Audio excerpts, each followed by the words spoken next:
I think they're right.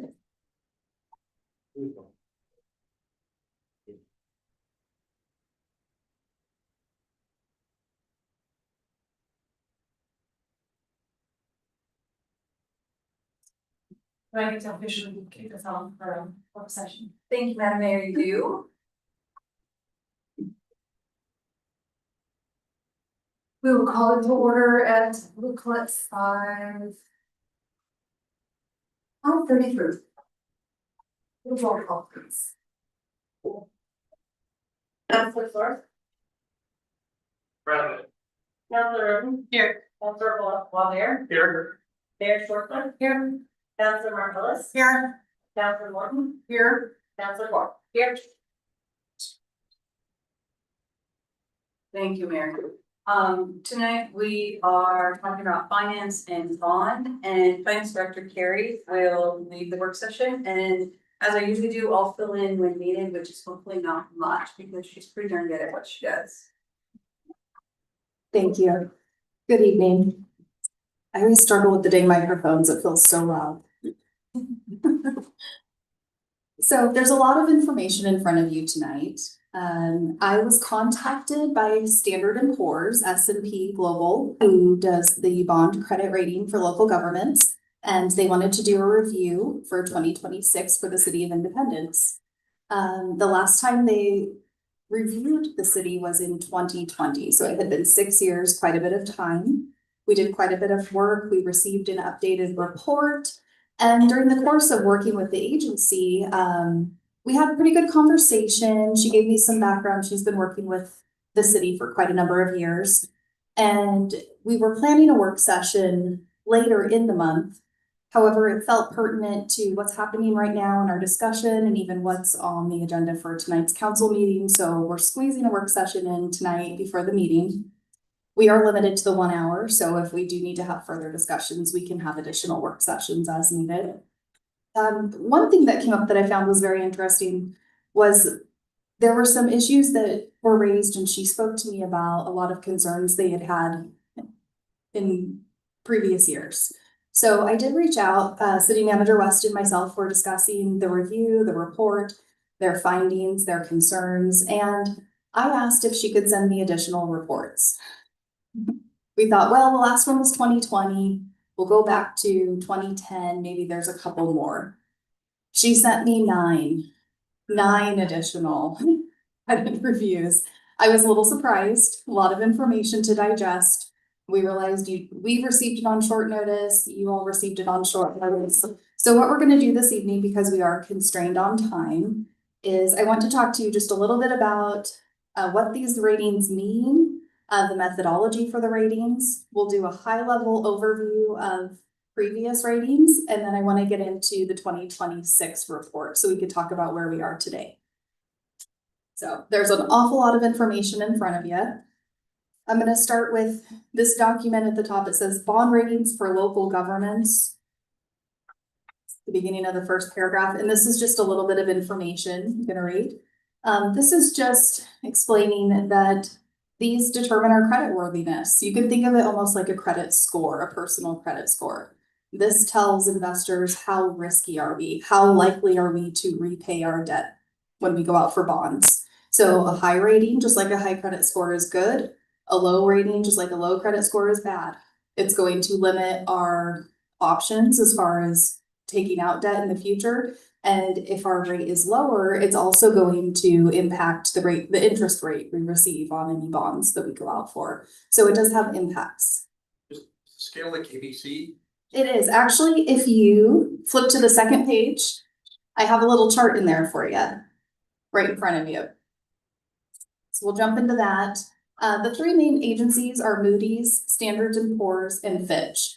So Standard & Poor's reviews local government agencies.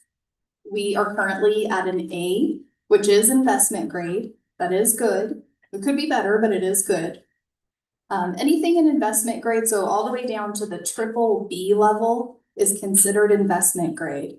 Anything below that line, you can see it's labeled speculative grade. And those are sometimes referred to as junk bonds. Those are the more risky, so we don't ever want to go into that territory.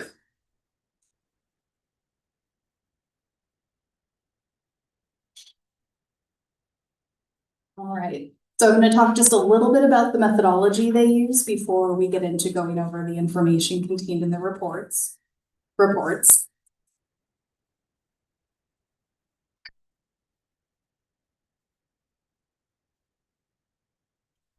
So they determine an individual credit rating for our city based on multiple factors. They assess our institutional framework, that I'll get into a little bit. They established an individual credit profile. They combine those to kind of give us an anchor, which the anchor is that letter grade. And then they will adjust us, score us up or down based on relevant factors. Let's see. What you want to get into? Okay, so some of the factors we have control over and some of them we don't. So some of what we are graded on are things like the local economy. Well, we can't control the local economy. We're also graded on regulatory issues, so state level, federal level, things that are constricting us. We have no control over those, but they are part of our score. There are things that we can control though, and that institutional framework is one of those. So when they look at our institutional framework, and you'll see that throughout these reports, they label it IF, that's institutional framework. Part of that score, 25%, is predictability, the ability of the government to forecast its revenues and expenditures, which is why it's very important for finance and for management to be forecasting. Our revenue and expenditure balance and system support is 50% of that score. And that's the ability of the government to finance the services it provides. The other 25% is transparency and accountability, the comparability of government's relevant financial information. So they talk about what they score based on the transparency and accountability, but they get into it in each report. But it's things like having a readable budget, presenting forecasting information, having that capital improvement plan, things like that.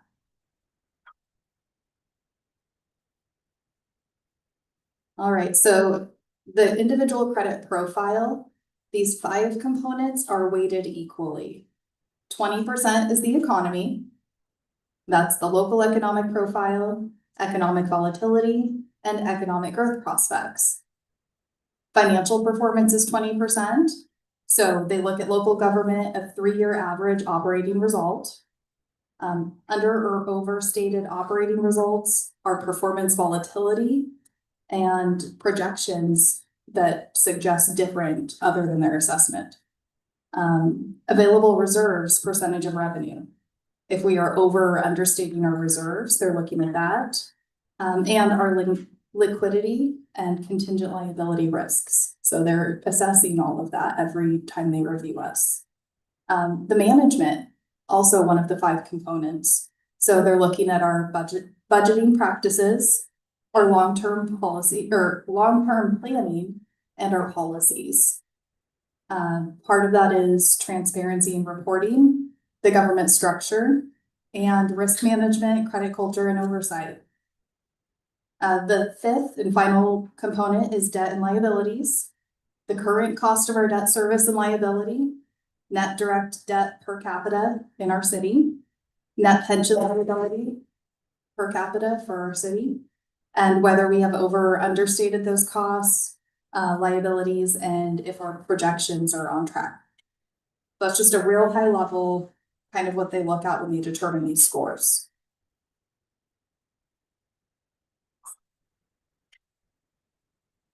So I'm going to jump into a high level overview. I don't know if everyone had time to look at the executive summary that was sent out, but I'm going to go through the summary over the previous credit rating reviews that we received, just to kind of give a high level look at concerns they've expressed in the past, things we're doing right, things we can improve on, what they've been finding.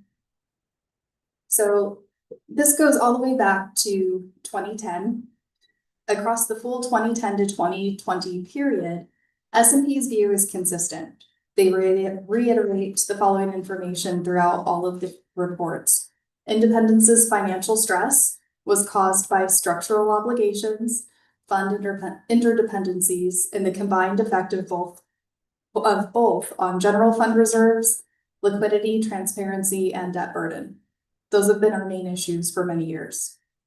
The positive shift in 2026 is S&P finally describes management as actively correcting the historical structure, eliminating massed interfund dependencies, reducing fixed costs, improving transparency, using outside technical assistance, that HUD grant we received, creating a fiscal recovery plan. They loved the report to the community, and developing long-term forecasting tools. Again, we had some, but this is another tool that we received through the HUD grant. We had an agency build a forecasting model that we can utilize going forward. So date order. Again, this summary is high level of all of the reports, and we also have a timeline that has similar information, just laying it out in a visual representation. So early warning signs, 2010, Minnet transfers low cash. SMP assigned and affirmed an A- but stable rating. So they gave us an A- score and the outlook was stable.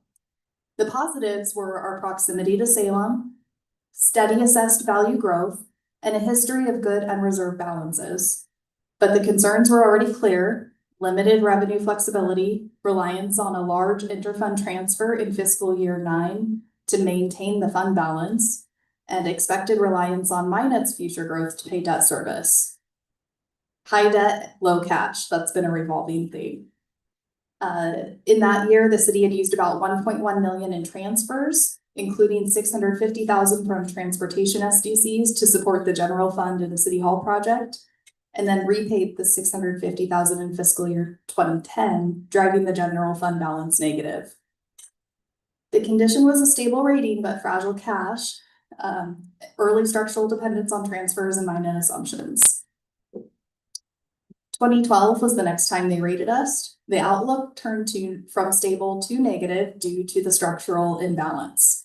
S&P revised the outlook to negative while affirming the A- rating.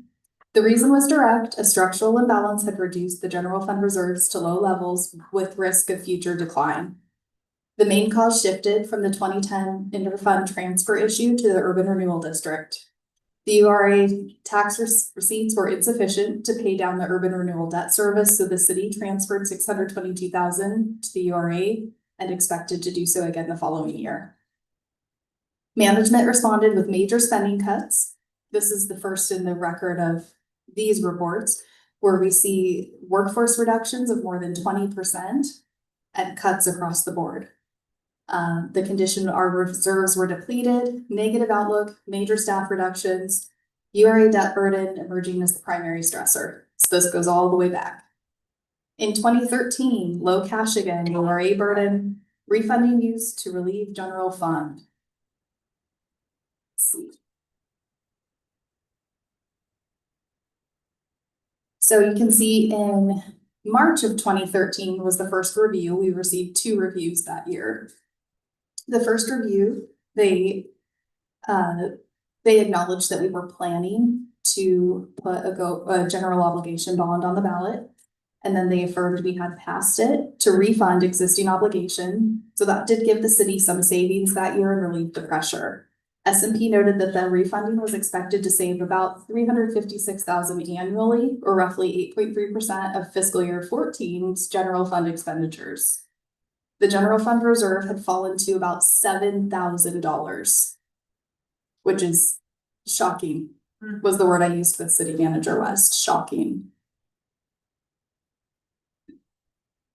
Or 0.2% of all expenditures. This was due mainly to the city's subsidizing of the URA debt service after the underperforming URA revenue. The condition, still very weak reserves, debt restructuring was underway. 2014 outlook returns to stable after the funding relief. So that GO bond shored up the reserves for that time. S&P revised the outlook from negative to stable and affirmed the A- rating. The reason was the successful GO bond refunding, which relieved pressure on the general fund and restored cash balances to good levels. Still, S&P rated the economy as very weak, total governmental performance very weak, and debt and contingent liabilities very weak. The general fund improved, but the total governmental fund still showed a large deficit tied to the URA underperformance. Scary. Can you explain what total government performance very weak means? So most of what they're referring to here when they're looking at this is the general fund. But when they refer to total governmental, we separate the finances, governmental activities and business type activities. So they're referring to all of the funds that encompass governmental activities. Well, I have a question also. Mhm. You mentioned a couple of times in here refunding. Mhm. Would that in common vernacular be refinancing? Yes, Which exactly. happened a number of times. A number of times, that's what most of this was basically refinancing debt for more favorable terms to save us interest, to push payments out. It helped us in the short term. And it did have long-term savings. We saved interest payments overall. Thank you. So yeah, there was a lot of bond refunding trying to manage the debt. I have a quick follow-on question that there might not be an answer to it right now, but have we looked at? When you mentioned we pushed that debt out, was there a comparison of where we would have been with some of this debt today if we didn't have to? There's not, Okay. not to my knowledge. Yeah. And that is one topic I had thought would be a good future work session, would be a debt overview. I think to really look at our balances. How it's playing out in the future, how fast we're paying things off, what the burden is going to be.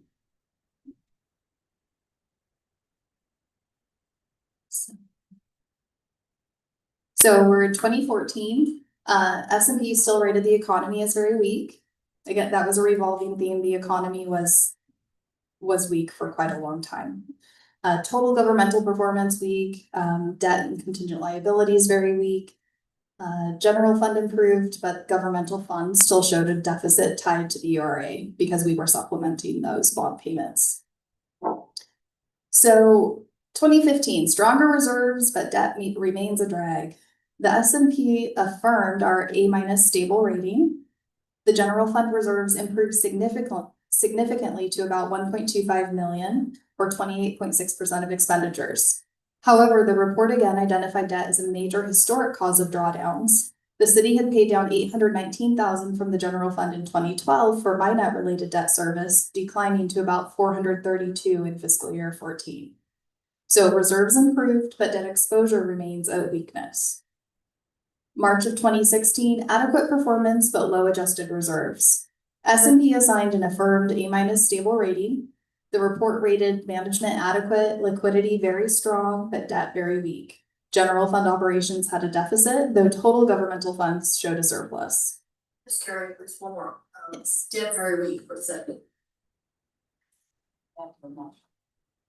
We had too much. Yeah, too much. Okay. They look at the percentage of your debt to your revenues and your expenditures, and when it's above a certain threshold. That's not an indication of paying or not paying. No, we're making all payments, but we were carrying far too much debt. Gotcha. Yep, exactly. So a key issue in 2016 was that the city began using GAAP accounting, which is fantastic. They had previously been accounting on a cash basis, which for a city, that's not really the best. So we moved towards GAAP accounting, and S&P adjusted out about $704,000 in general fund balance due from urban renewal, because urban renewal had been negative from fiscal year 2010. So that's just referring to the way we account for that debt. Condition good in liquidity, but adjusted reserves were thin and dependent on repayment from urban renewal. So this is something we've been carrying forward for quite a long time. July 2016, same things. And again, they assessed us again in 2016 because we refinanced more bonds. So they affirmed our A- stable rating. The report repeated that the city's water fund had supported MINET debt service. Water fund payments declined from about $697,000 in fiscal year 12 to about $554,000 in fiscal year 16, but the debt remained a burden. S&P again viewed adjusted reserves as vulnerable and debt as very weak. So our stable ratings still structurally dependent on enterprise funds and exposed to URA receivables, so still exposed risk and debt burden. In 2017, The most pointed criticism was the interfund complexity and transparency risk. So that report had quite a lot in it. S&P affirmed our A- stable rating, but this report had the clearest critique. Our budgetary performance was weak. Budgetary flexibility, very weak. Debt and contingent liabilities, very weak. Management adequate, but with the above average management risks. The key issue, S&P said that the city's interfund relationships were highly complex, reducing transparency and increasing the risk of errors if management or council turned over. So not very easy to understand what was going on with all the intermingling of funds. Another term, transparency risk, does that have anything to do with we weren't being transparent, or is it more a case of maybe only one person knew where the money was? It was more, yeah, maybe one person knew where the money was. It was very convoluted and difficult to suss out what was going where or why. So they do lower our score for that. It's a big concern. Did you have a chance to look at how the budgets associated with this year were presented to the public? Were they posted on the website? This is before my time on council, so I don't know, but I haven't, I'm not familiar with how they were posted in the past. They should have been. They should have been made available to the public. I don't know how readable they were. If I can throw Director Kistler under the bus, were you here in 2017 and do you recall? As far as the budget being available on the website, it's there. They were available on the website in 2017. just horrible to try and decide. Yes. I don't understand, yeah. So high risk, and S&P specifically focused on MyNet, which was supposed to be self-supporting, but we know that we had some years where they had not generated enough revenue to pay the city's related debt, so we picked up that slack for a time. Utility transfers into the general fund, which were large and recurring. They spoke about that quite a bit. Urban renewal overdrafts, which reduced the city's adjusted general fund reserve position. So basically the urban renewal fund, the incremental tax revenue being received by the URA wasn't enough to cover those debt obligations, so the general fund was subsidizing and making those payments. All right. One more question before you go on. I remember the change to GAAP accounting. What did that, in short words and a quick explanation, what did that change in the way the city was reporting things to the public? I would say, most importantly, it reflects the difference in cash basis versus accrual basis is cash basis, you are recognizing expenditures and revenues when they are received. And accrual accounting is recognizing them in the appropriate periods when the service or what have you took place. It also changes how we account for those debts, things like that. So that's why you'll see where they adjusted amounts, because they were reflecting based on the GAAP accounting, which is the standard general accepted accounting practice, is to pull out the amount due from the URA to the general fund. We can't count that as reserve when there's a huge liability and we don't truly have that money. And we're still using that style of accounting, correct? Yes. It is in essence then more intricately reporting on things so that stuff is segmented across different funds. It is, absolutely. And it also aligns us, most agencies do use accrual accounting and a GAAP basis of accounting, and so this makes us more comparable to our peers. Okay, thank you. So through this timeline that you're describing, it sounds like where we started going wrong was the numbers around the URA projection of revenue from the URA. Yes, that was a major contributor to the drawdown in our reserves. I guess my curiosity is where did that come from? Like, how are we so off? That's a good question. And if that doesn't need to be answered today and that could be a longer conversation, that's. Yeah, I But think. it seems like that is at the heart of all these problems, is that Mhm. we URA is underwater. we made a big miss on the URA. Well, they had the interfund loan transfers, but yeah. Yeah. And the interfund, correct me if I'm wrong, Finance Director Carey, but the interfund loan transfers was to catch up because we could never catch up. Yeah, Because we were so off on the URA, right? partially. We were so there were structural deficits which are addressed throughout all of these reports. The general fund was underperforming as well. We were spending more than we were bringing in. So it was the same situation as the URA. We weren't collecting enough revenue to cover our expenditures.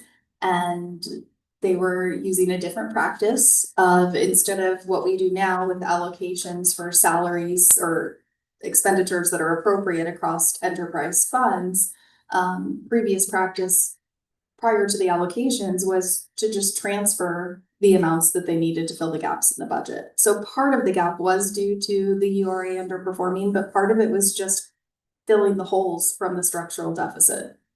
So it compounded. City Manager West, can I schedule some time with Ms. Carey to learn more about the URA? Yes, it may be, you're gonna have to give us a bit because we're gonna have to dig into it. There's a lot to untangle. That was one of the things the HUD folks did dig into, and even they had some difficulty, because of the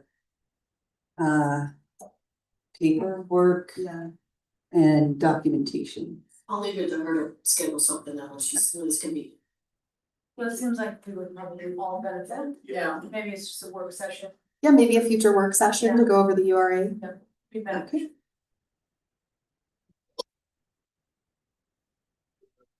Oh, sorry.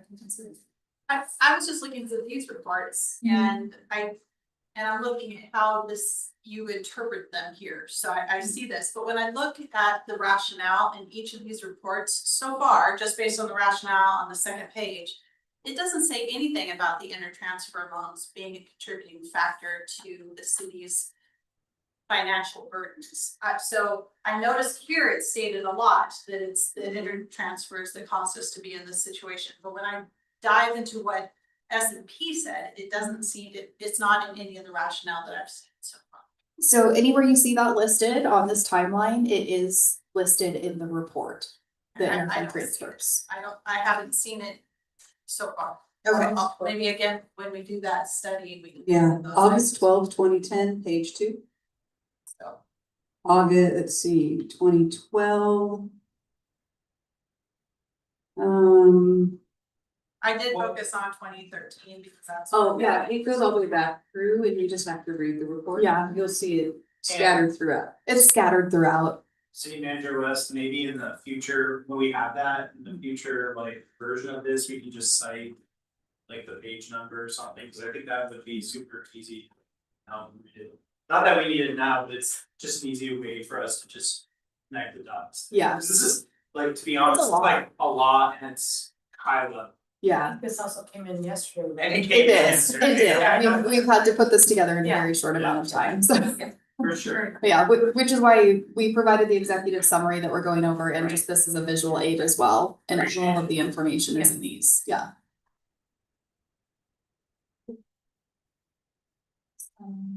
Okay, so we were on 2017. The end of 2017, the general fund's adjusted available balance was roughly $20,000. Again, dropped down from, was it 2 years previous when it was 1.25 million to 20,000. So we lost our reserves again. That's again, way too low, bad number. Condition, our rating was stable, but the underlying message was that the city's financial structure was unusually difficult to understand and manage. In 2020, they reviewed us again. We went out for bonds in 2020. We were upgraded from an A- to an A, but structural risks remained. So S&P upgraded the city to A stable. The upgrade reflected improved operating performance and reserves, especially reduced general fund allocation to the URA.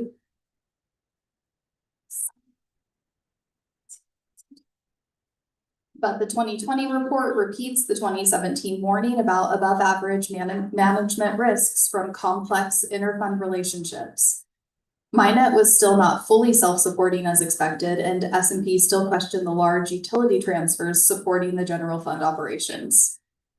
S&P also warned that COVID-related recessionary pressure could slow economic development and further pressure the URA and Minnet recovery. So when that was done, it was June of 2020. COVID had hit, but we had not fully realized any of the economic downfall. But that was not realized until later. The condition, stronger rating due to improved reserves at that point, but underlying structural issues were not solved and they had concerns about upcoming economic pressures with the COVID pandemic. Yeah, one, there. Thank you. Yeah, finance director. Do you know if the city council got these updates through our office? I don't, and that's one reason I wanted to bring all of this to you this evening, because we have varied tenures on the council as well as with staff. It's good to have just an overview. I don't know if past management had brought these forward to council or not. It could have happened intermittently. They might not have brought it all. So, but it is important for the city to see these, and I plan to bring these every time we are reviewed. Thank you. When it mentions the general fund reserves are low, like in 2013 or whatever, what, does it give a guideline of what it should be? They don't give a guideline, What they look at, classify that? yeah, they kind of compare it to a percentage based on your revenues or expenditures. So that's something we'll get into in the future that I want to work with council in future work sessions on. So one of the things they score us on is our policies, our financial policies, and they have a list of policies they would like to see. And the city will be working in the future to get those implemented and in place. So we'll need to establish those levels if we want to determine if it's necessary to have a certain number of days cash on hand, or if we want to choose a certain percentage or just a dollar amount. There are different methodologies we could use, and we'll determine that as we work through that and we work through developing a policy. Do you happen to know what their method is or what their baseline is? I mean, what is low to them? Are they basing it on standard or average of what other cities do, or? They're looking at it as a percentage of what we're bringing in revenues and expenditures. And then our debt service, there's multiple components. So they're looking at all of that and going, you don't have enough in reserves to keep you floating if economic conditions worsen. They're looking at a percent of reserves compared to our expenditures for the year. It varies a little bit. Don't feel like you answered my question. Oh. Sorry, I'm just saying, but Yeah, do they have a standard? Is there a way for us to know what it is? That's there's not one standard. They're not gonna say, because low is. $1 amount. Number would be if it was like, hey, it should be 5%, then that's, you could say, okay, they've never given us a flat percent. Okay. We'll work with them. We'll bring in agencies to kind of help work with what the appropriate metrics would be, where they would consider us in a threshold that they consider safe. I would imagine. It probably varies because cities are so different from one Yes. another, so one city might have fire department, one might have different operational structures. There's a I can lot see of it might be hard to factors. have like a flat, like, Yeah. percentage or something, Yeah. just because of those varying It's factors. based on all kinds of things, Yeah. so it's hard to just have one Right. number. But I think it would be helpful if we established a benchmark. Absolutely. Something that we. Yep, that'll be part of when we develop a debt policy, that will be part of that. Yeah. So It that's, says online, the S&P Global Ratings, and I don't know if that's the same thing they use. So it classifies a ratio of greater than 15% is generally strong, mhm. greater than 25% are categorized as very strong. I mean, there's a huge list. Yeah. Adequate is between 5 and 15%, and weak is less than 5%. Yeah. But again, there's revenues and expenditures that play into that, how they're coming up with those numbers, so I wanna delve into that at a future date, cause there's more to it. Yep. All right, so 2020 was the last time we were reviewed prior to this current meeting, or this current report. So when we get to 2020, that one, our A rating was affirmed, but our outlook was downgraded to negative. And this was due to the depleted reserves that have happened since 2020, our reserve levels plummeting. So S&P affirmed our A rating, but revised the outlook to negative due to diminished reserves that could weaken further during the transition after major structural adjustments.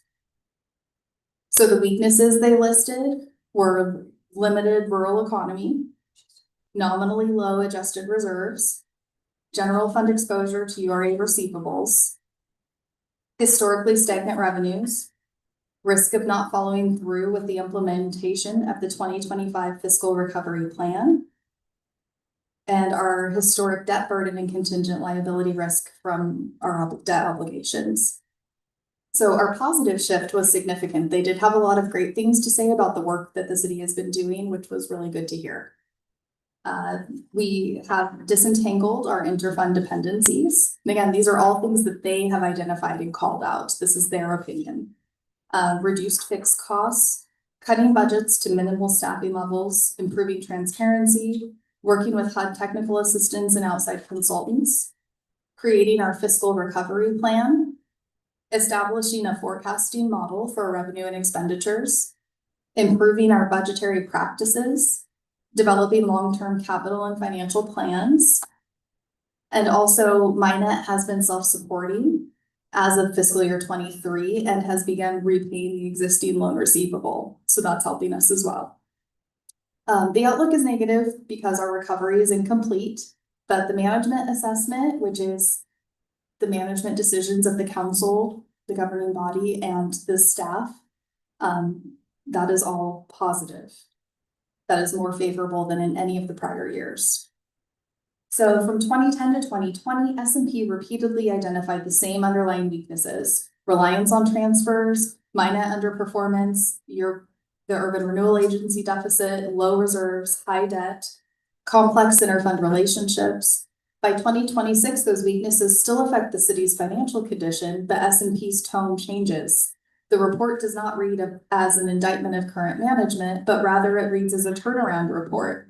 Management has identified and begun correcting the legacy structure, but reserves remain thin, and S&P wants evidence that the 2025 recovery plan will be implemented to restore sustainable liquidity.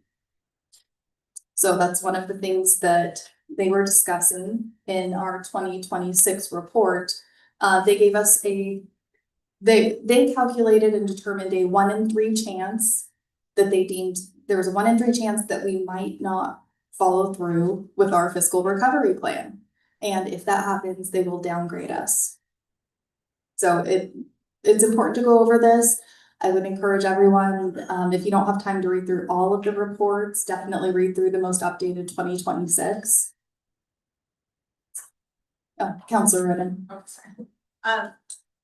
Yeah, on page 4 of the 2026 report, it says the downside scenario, we could lower the rating potentially by multiple notches if the city's reserve position declines for the result of growing cash overdrafts. Do you think the water treatment facility is going to have a negative impact on our future credit ratings? Do you think that has any play in this whatsoever? No, that's not related to the general fund in any way. They're looking at the general fund reserves that are depleted. So it doesn't look at the debt? They're looking at the debt burden overall, but that's not where the concern is, and that's not what's drawing down our governmental reserves. We are maintaining, so we have to maintain certain debt reserve levels in our enterprise funds. They have to have a certain contingency. They have to first demonstrate that they're in their rates, they're collecting enough revenue to cover those debt obligations and also maintain a certain reserve. And we are doing that in all of our enterprise funds. That hasn't been the historical issue. And for clarity, if you read that to the end, we could lower the rating potentially by multiple notches if the city's reserve position declines further as a result of growing cash overdrafts in the urban renewal funds. Yeah. So they're talking right there specifically about the urban renewal funds, not water, not sewer, not streets, not general fund, but specifically the urban renewal funds. It is. And again, they're calling out the urban renewal funds because, and they say in all of the reports, anytime they address it, they do talk about because the general fund has been the one subsidizing the underperforming URA. So the burden has fallen on the general fund. I just want to address Councilor Rowan's earlier comment. I only see 2 references to interfund loan transfers on here. And when I do a search on all the reports, I see 3 reports mentioned. So it sounds like it lines up to me. Oh, great. Thank you. I'm not quite sure about the split between the years, you know, it might be in the early report or the later report, but it's in the same block Yeah. essentially. Well, and I believe throughout the executive summary, it's referring to, every year, it may not talk Right. about interfund Right. loans, and it may not talk about draws from water and sewer, but when you, pardon me, when you look at, in particular, the 2017, that is a really good one to look at. They go in a little bit deeper. They talk about historic and legacy and what was done. And so it's a really nice comparison at 2017 to 2026. Is the executive summary an S&P document or is that a city document? That's a city document. And, you know, I want to just take a moment to compliment the council.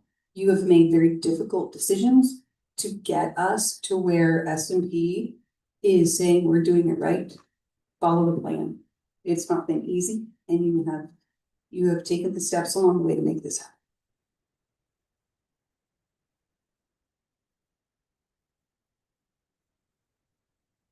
Thank you, I really appreciate the effort put in to summarize this. I know the information came in very short notice.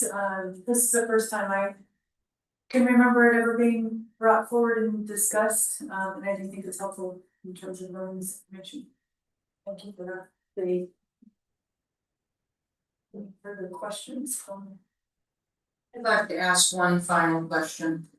I know that from having followed the MyNet debt that is addressed in here several times, that the company, as I understand it, is now beginning to pay back some of those notes from shortfalls. Yes, they are.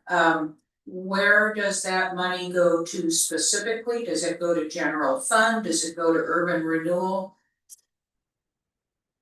You know, I think that Director Fisher can help with that a little bit. Can't recall off the top of my head. In this next year's budget, I think there's about $118,000 of the money that comes in from MyNet into the water fund that gets transferred to the general fund.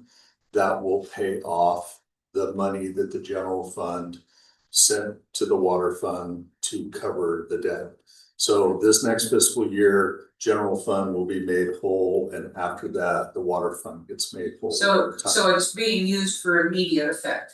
Yes. Okay, thank you. Yeah, I can say that we do have it mapped out, and the payments, they go back to whichever funds that they came from.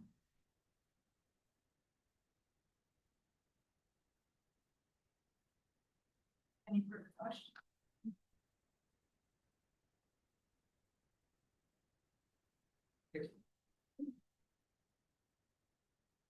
Do you want to adjourn the work session? Any more questions? Just want to say whoever worked on this, thank you very much for doing that. I think Thank you. I think we're good, so we will adjourn the work session at 6:16, and we'll be back for city council at 6:30.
All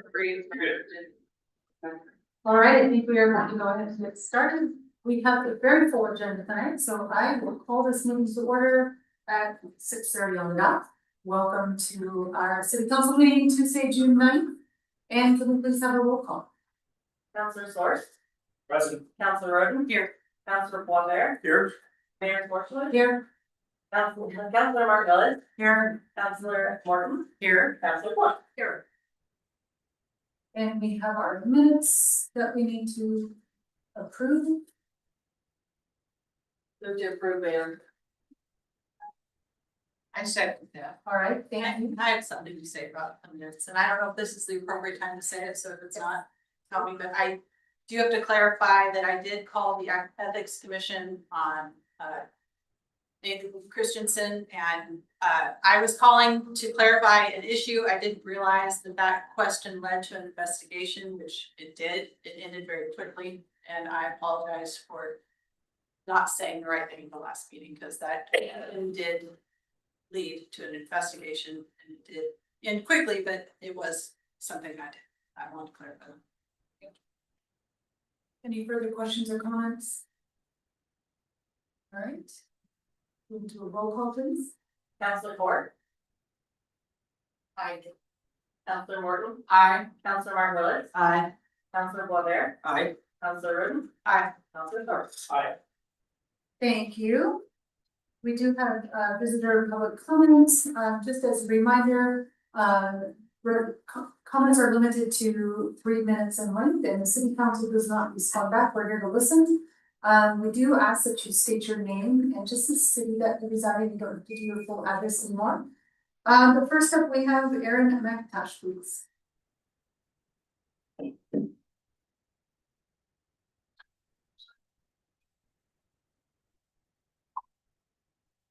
Erin McIntosh, City of Independence. I'm here to talk about the proposed fee added to the water bill for parks and museum and the library. I'm a big advocate for parks. I'm on the Parks Board. I have fought hard for the swimming pool. With all that being said, adding a fee to the water bill is not appropriate, I don't feel, mostly because we had, as a city, gone out for a levy to fund those things, and the population said no. And I feel that this is a back door to do that, and I think it's incredibly inappropriate. Thank you. And next up, we have Scott Dannon, please.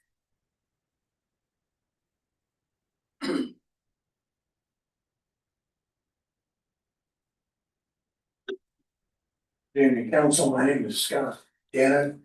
I live at 1335 Richard Court. I'm here to talk about 1345 Richard Court, which is right next to me. After about 3 weeks of pounding and sawing and nailing, a large structure was built in that backyard. On June 1st, I approached the owner, Mr. Mike Connor. Said, "What you building?" He says, "Oh, it's our hair salon." Now, I live in a cul-de-sac in a residential area. So when I got that information, I'm immediately coming down to see Jeff Kennedy the next day and gave him a report. And he said, "That's not acceptable. There has to be a cement foundation and several other items." And I said, "Well, I'll turn that over to you." Then the neighbor, Mrs. Connor, came over and explained to me rather heatedly that she'd been down to City Hall and cut a deal, and it was now going to be a shed. This building is some 15 feet wide and probably 40 feet long. The window, the second floor window, looks out over my backyard where I built a 6-foot fence for privacy. I'm asking that the city make sure that all the rules and laws regarding land use and business permitting, etc., are followed on this particular job. Thank you. Thank you. All right. We are now moving on to reports and presentations. First up, I have a very brief one because I know we have a long agenda tonight, but I do want to recognize that this is Jared Fisher's last city council meeting. We appreciate everything that you've done for us, your service to the city. We are happy that you have retirement ahead of you, but we also wish we could hold on to you a little bit longer. And then I also want to recognize that the Central Panthers are the 5A state baseball champions, which is very exciting news, yeah. And also, Joe Mendozona is nominated for the Sports Illustrated National High School Boys Athlete of the Week, and you can vote. They are asking for the community to vote, so go out and vote for one of our local athletes. That would be pretty spectacular to see him recognized. And then my final announcement is just congratulations to all the graduates. It is graduation season from the littles on up to middle school, high school, and I know Western Oregon's graduation is this Saturday. So exciting time, lots of celebrations throughout the community. And with that, I am going to keep it short and pass it on to the council liaison reports. First up, we have Councilor Wilden of the Traffic Safety Commission. Our last traffic safety commission meeting was February 18th. I gave that report March 10th, so I have nothing to say today. Thank you. And Councilor Morton with the Historic Preservation Commission. And I'm historic commission. Yes. Sorry, I thought I'd given that already. Okay. It was in last month's minutes. Gotten off of that. Okay, thank you. Uh-huh. This may be a very, very quick update. Okay. And then the planning commission, I know there was some recent rearrangement. And that has been removed from the agenda for tonight. Councilor Source? So we haven't done plan in a while, so maybe they got swapped. They might have, it feels like we might have gotten a little off track. Do you have any? Like a line update? I'm happy to have one tonight, but If you want, I believe we have have that a council announcement and you could add it there if you would like, Councilor Source. Alright, thank you. And with that, I will hand it over to City Manager West. Thank you, Mayor. Because we do have a very long agenda, you do not need to hear from me anymore, so we can move on. Thank you. We do not have any unfinished business, so we are moving on to new business. And first up is the liquor license application, change of ownership. Very good, thank you. Good evening, this should be pretty quick as well. In your package, you should have the liquor license, review of the liquor license application that we did at the police department for Jimmy's. Jimmy's is selling, and it's the process of transferring ownership over to the, I'm sorry, the last name, Bobo. It's spelled and sounds a little bit different to me, so anyway, essentially, they're gonna be taking over Jimmy's, if the liquor license is approved, and the operation side is pretty much similar to what Jimmy's been done in the past in relation to alcohol, so beer, wine, and ciders. Do you guys have any questions? I can go through it all, but you have it from you. I move to recommend the approval of the above liquor license request. Second. We have a motion by Councilor Roden and a second by Councilor Source. Any further questions for the lieutenant? Okay, hearing none, we roll call please. Councilor Source? Aye. Councilor Urban? Aye. Councilor Bonner? Aye. Councilor Martin Lewis? Aye. Councilor Morton? Aye. Councilor Ford? Aye. Thank you. Thank you.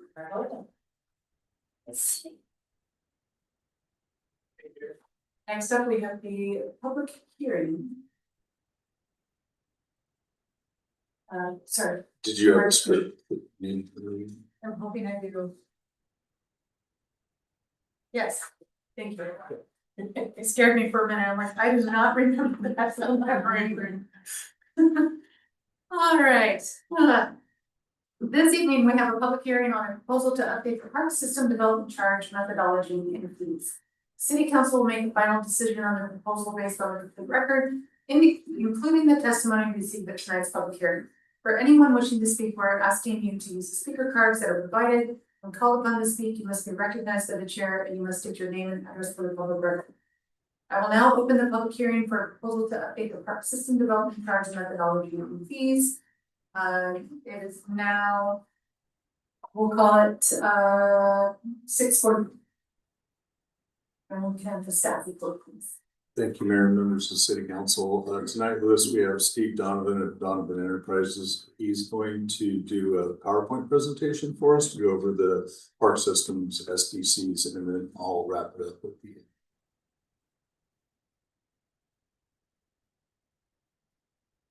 Amanda, you're driving. Good evening, Mayor, Councilors, Steve Donovan. Back in April, we presented a work session with you folks on the parks SDCs, and I know you're all familiar with this topic. So if we can jump into the presentation. This is a shortened version of what you all saw in April. So we'll talk about a history and background of the parks SDCs, a short thumbnail. We'll talk about the forecasted single family SDCs, and then we'll talk about neighboring communities SDCs relative to what you've got now. Go ahead. So in your packet, you'll see that the real driver is back your last set of SDCs that are now in force were predicated on a population in 2006 of 9,600 people and a capital plan of 23 million. You have just completed your new water or parks master plan this last year, and population now is about 10,600, but the costs have gone up dramatically. This is what we really hammered home last time. It's now the master plan costs are 57 million. So staff had developed two options for the council to consider. The first would have been a full boat allocation of the capital improvement costs attributable to growth based on assumed population growth. And then the second is our recommended option, which is casting a wider net. We're going to not allocate as much to SDCs, but we'll look for other funding sources to help develop the park system. Our thinking here, and I'll leave it to staff and the manager, is if we raise these SDCs as high as number one shows, first of all, your SDCs would be very, very high. And second, we would never ever get enough growth to really develop everything anyway. So what we want to do is find additional funding mechanisms to build out the park system. Go ahead, Amanda. And what you see, let's focus on the first 3-bar column, and that would be single family. You notice that the current fee is at 50, my old eyes. What's the number, Amanda? 5,670. If we go to option 1, that would go up to almost $20,000 for a single family. Our recommendation is to bring it to the lime green, Amanda. It's 5,887. And you'll notice that that's in line with what you're charging now. You'll also notice that we're coming up with separate fees for multifamily dwelling apartment units and for accessory dwelling units. That is predicated on population, or I should say occupancy of 3.5 people per single family home, 2.5 people per multifamily, and 1.5 people per ADU. It's in lockstep with census data for Indy and recent population studies on ADUs by the DEQ. So, go ahead. I'm sorry. So when you say 2.5 per multifamily dwelling, does that mean each dwelling in that unit would be charged SCD or SDCs? No, I'm sorry, I was thinking, 2.5 people per apartment. And so that we come up with a fee per person, which is the SDC's a fee per person. We have to make a linkage between units of demand, which are people, and our units of payment, which are housing units. So we have to make this linkage. The linkage is how many people are in each type of dwelling unit. 3.5 people per single family, 2.5 per multifamily, 1.5 per ADU.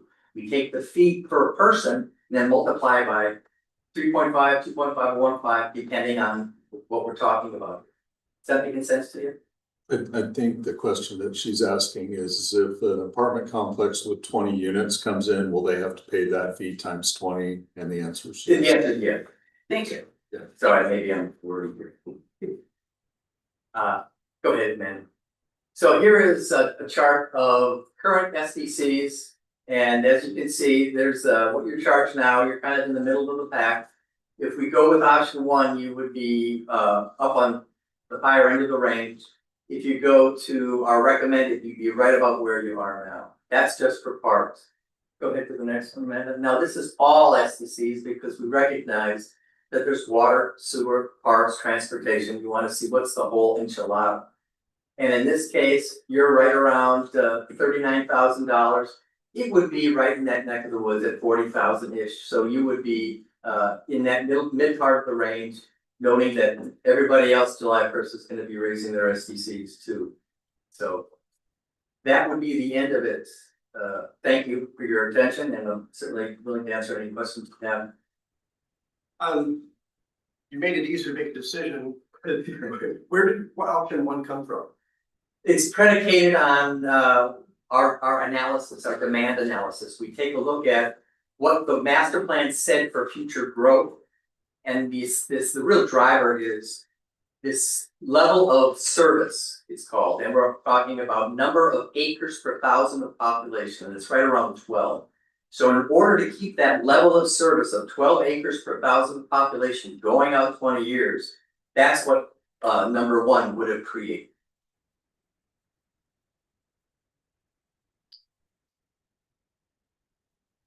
Is it possible to have an option 3 where even though we have multifamily unit dwellings, we're all demanding the same thing from our community in the terms of parks? Is it possible that a single family and a multifamily dwelling unit could pay the same SDC, maybe the average of the two, or? That's what you're paying now. That's how your system is set up now, isn't it? What? Right now, the multifamily actually pays a reduced rate compared to single family because of the assumed occupancy of those. So what we're doing in the setup for the 3.5, 2.5, and 1.5 is mirroring what's currently going on and trying to follow industry standards. So if you wanted to raise multifamily up higher, then you would kind of essentially be charging people in multifamily units on a per person basis more than on a single family home, if that makes sense.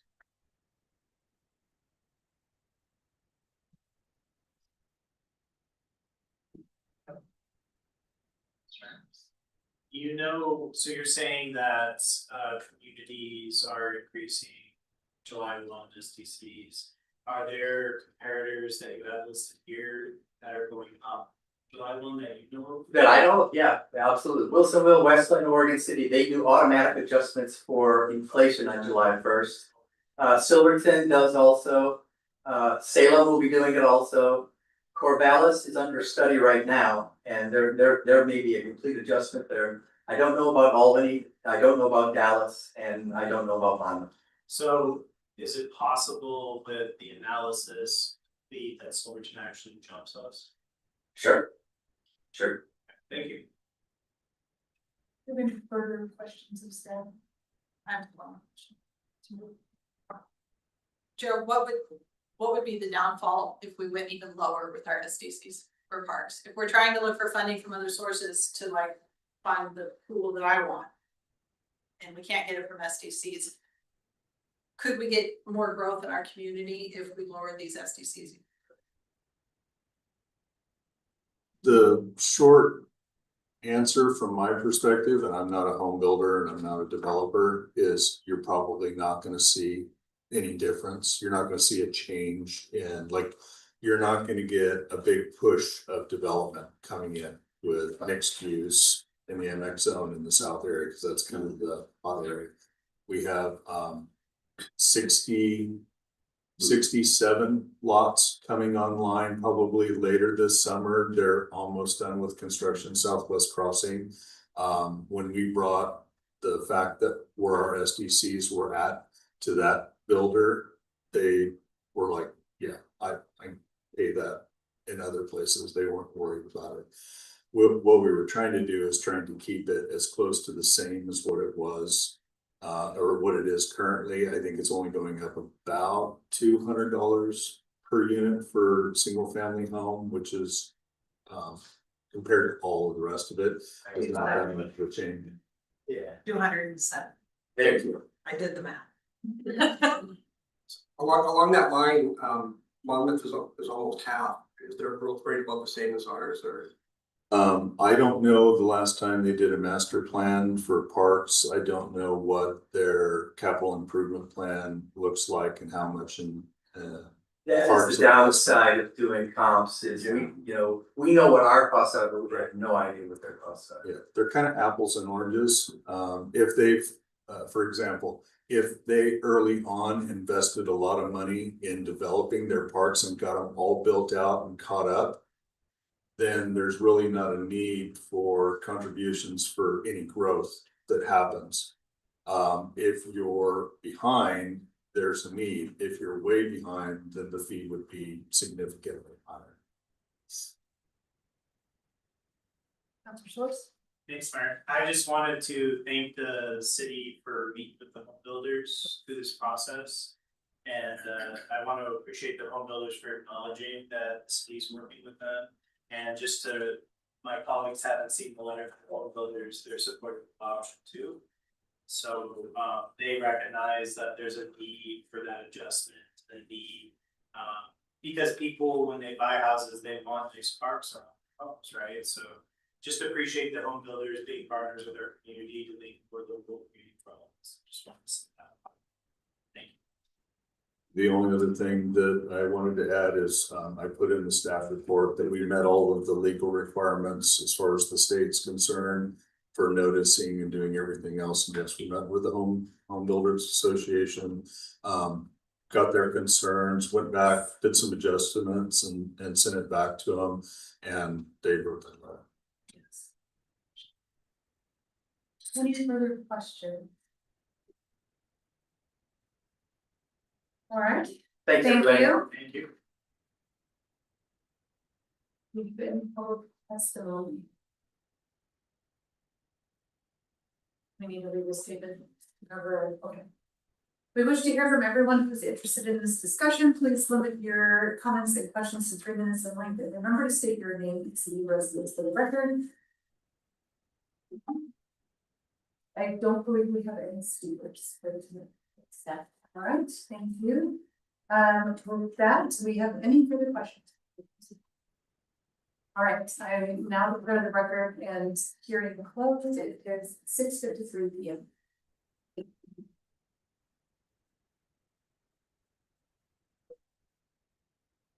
And Mayor, also in the staff report, it says staff recommends option 1, which is just the only option that's in there. I just want to reiterate, we were talking about option 2. The resolution specifically calls out option 2 in the report. So by adopting the resolution, it is selecting option 2. Thank you. Yeah. Thank you. And with that, we need a motion. I move to approve the Parks SDC methodology report and to adopt resolution 26-1651. So We have a motion by Councilor Martin Lewis and a second by Councilor Source. Do we have any discussion? I'm hesitant on this. I don't think that we should raise any of the SDCs on parks right now. I think we should look at this again and keep the single family at $5,617. I don't mind dropping the multifamily dwelling unit to $4,205. And I think raising the ADUs is just another burden on our community. I think we should, if we're gonna, wish we could lower it even more, but I think we should keep it at the 1804. I have no problems with raising the SDCs. I think we made a mistake in the past raising them as high as we did. The other thing is, even as a member of city council, I still can't get a breakdown of Sunset Park and the costs that we put into there. I've asked multiple times for a breakdown of where the funds went, what paid for what are we doing to save the trees that are dying, and I haven't gotten any. So I'm hesitant on increasing SDCs at all. All right, we do have an active motion on the table. Any further questions, comments? Yeah, I just again wanna say, you know, if the home builders are supportive of option two. Who might have questioned the home builders support? They're supportive of option two, they're supportive of the little increase. For more supportive parks, then I think we should agree with them. It's not the time to reduce STCs when we're trying to build a livable community. And I hear my colleagues' concerns around affordability, but again, the people who are building the homes are supporting the options. Listen. I think they're supportive of option two when they're comparing it to option one, which is a skyrocket. They could have said, but they could have said, we aren't supportive of either option, at that option. They could have said that they were opposed to any increase period, and they did not. And I do appreciate that we've had multiple discussions in work sessions and as a council regarding rising costs and protecting our general fund and making sure that we are able to do cost recovery on that. So I do appreciate that we are being thoughtful about that across the board. Any further questions? Okay, and then we'll do a roll call, please. Councilor Court? Aye. Councilor Morton? Aye. Councilor Martin Willis? Aye. Councilor Boisvert? Aye.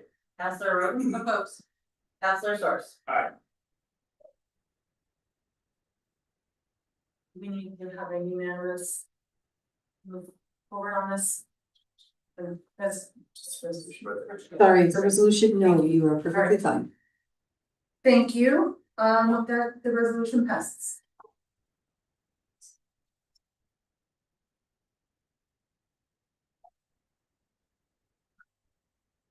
Director Fisher, we are back to you. We are putting you to full use today on your last council meeting. Before you is. Sure. Thank you. This is an update to municipal code, chapter 26. We met with council in a work session. And I just wanted to let the council know that we went through and made all of the adjustments that council had, and it's been reviewed by the city attorney, and any of the adjustments that they recommended were made too. So this final product has been reviewed by the city attorney's office. Do you have any questions of staff? Councilor Roden? Yeah, I have a question. It's on page 65 of the 420 packet, or page 20 of 34 of this section. And I guess it's more of a statement than a question, but it says on section 26-307, it says a lot of this goes back to the public works design standards. So I'm wondering, can there be a link somewhere in there that takes people to the public works design standards? Because I'm looking at it and I'm just like, I keep seeing public works design standards, and I'm sure it's somewhere in here and I just missed it. But where would that be easily found so that people can look in here and see, okay, this is the rule, where do I find that public works? It's actually on the city's website. The Public Works Design Standards and all of the chapters of that are available online electronically. There isn't a link between the code. And the reason why we'd be hesitant to do that is if the website changes or something gets renamed, the link's broken. And then we start getting complaints from people about it doesn't work. So we just referenced that. And if you go to the city's website and type in public works standards, it sends you right to that. Okay, thank you. That's good. Yeah. Further questions of staff?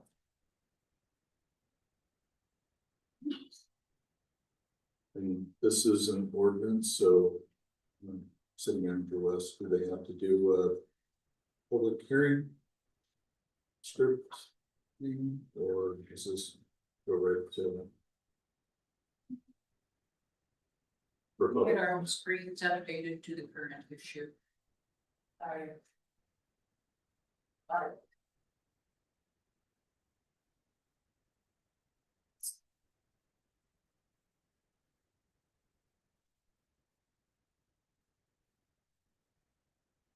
Page 48.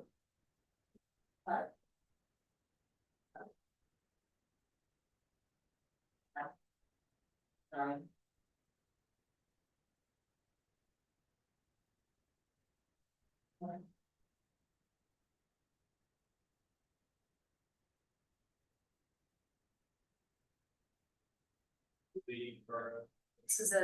This is an action item. Thank you. Sorry.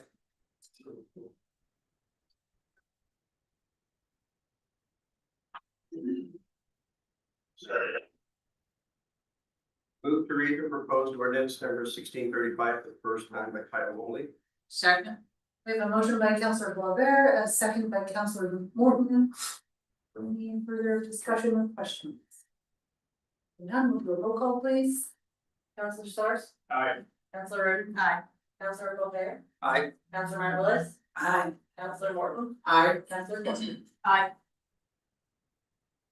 Thank you, and we need to. Do a second motion. We need to, I'm sorry, read it. Oh, that's right. Read it by title only. I always skip ahead. One of these days. What's on page 80 of the packet? At the top of the page. An ordinance amending the Independence Municipal Code, chapter 26, streets, sidewalks, and public places, and stating an effective date. Ordinance number 1635. I move to read the proposed ordinance number 1635 for the second time by title only. Second. Thank you. We have a motion by Councilor Roden, and a second by Councilor Source. Any further question? And we'll do roll call, please. Councilor Gore, Aye.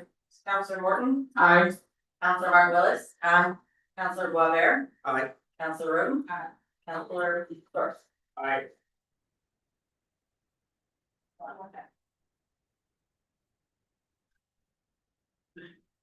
Mayor, Schwarzer, may we take a short recess, please, so I can confer with council? Yes. Thank you, maybe 5 minutes, 2 minutes? Thank you. We're taking a quick recess, 5 minutes.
Thank you, Mayor. Okay, what occurred is the motion that you have in the packet is inaccurate. Okay, So what I would like one of the council to do is to go to page 393. And you will see in that is the change. It needs to be read in full as the text is contained instead of by title only. okay. But Truman, who we're very fortunate to have here tonight, is going to explain all the steps you have to go through to get to page 393. Okay? That makes sense? Yes. Okay, My 393 is not the same as. then someone else can read it. That's not right. That's what my 393 looks like, is what yours is. Oh, then mine. Mine downloaded. I think just to clarify for anyone watching, the difference between the page numbers depends on. Since we have your downloading the packet, whether you're looking at it in PDF or online or printed. But that's the discrepancy with this, all the same document, it's just in terms of if you're looking at it on a PDF versus the printed document. So that would be, Amanda, go back.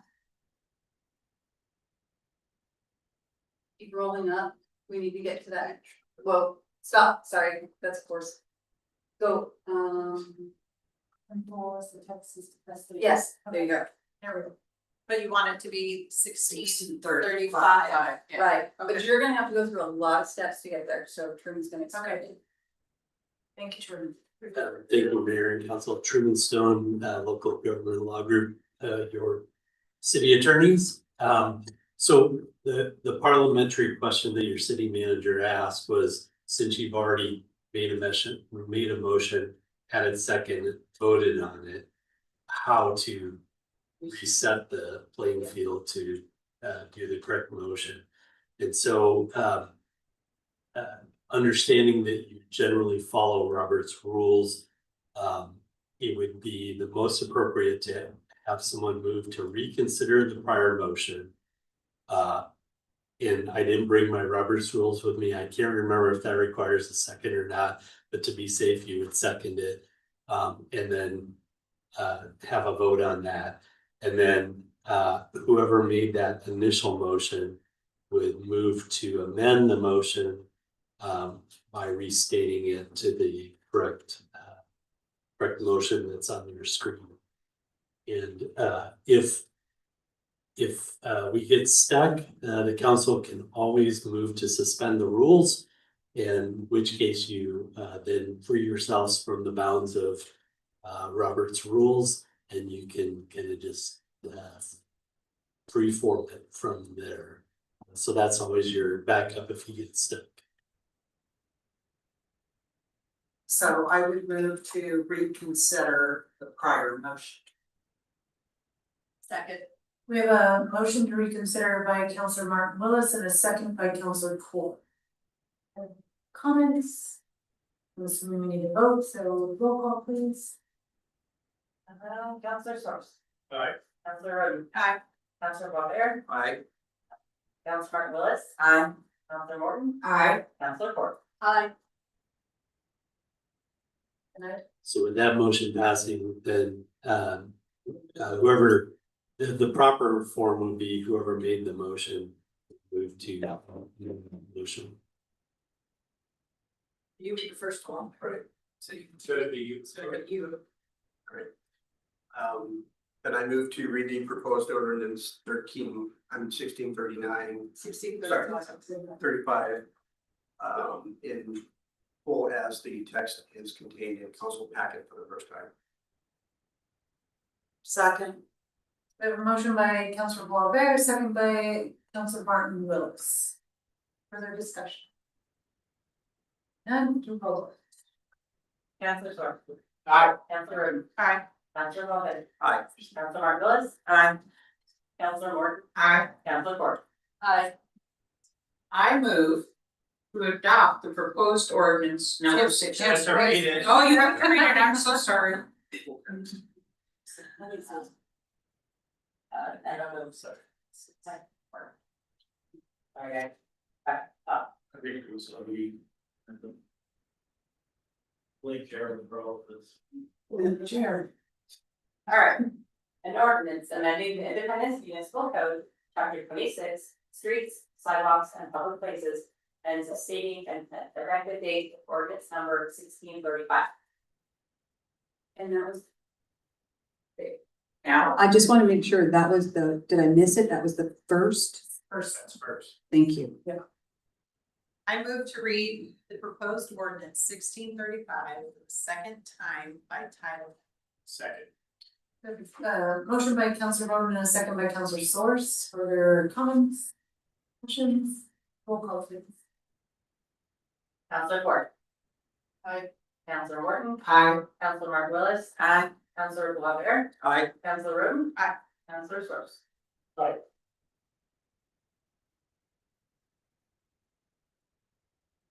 Are you going to read it, Amanda? What did I read? The title only, please. One more time? Okay. An ordinance amending the Independence Municipal Code, chapter 26, streets, sidewalks, and public places, and stating an effective date. Ordinance number 1635. Now, I move to approve or adopt ordinance number 1635. Second. We have a motion by Counselor Morton, and I'll give the second to Counselor Core. Further question? Any question? Tom? All right, roll call please. Counselor Ford. Aye. Counselor Morton. Aye. Counselor Mark Willis. Aye. Counselor Glover. Aye. Counselor Roden. Aye. Counselor Source. Aye. All right, we did it. Yes. We need to read anything. We're all good. All right, thank you. Messy, but we got there. All right, moving on to yet another ordinance, also by Mr. Fisher, item 7.5. This is an update to the municipal code chapter 32, and as stated before, this went through work session and all the adjustments for city council and the city attorney have been made. It's ready for adoption. Thank you.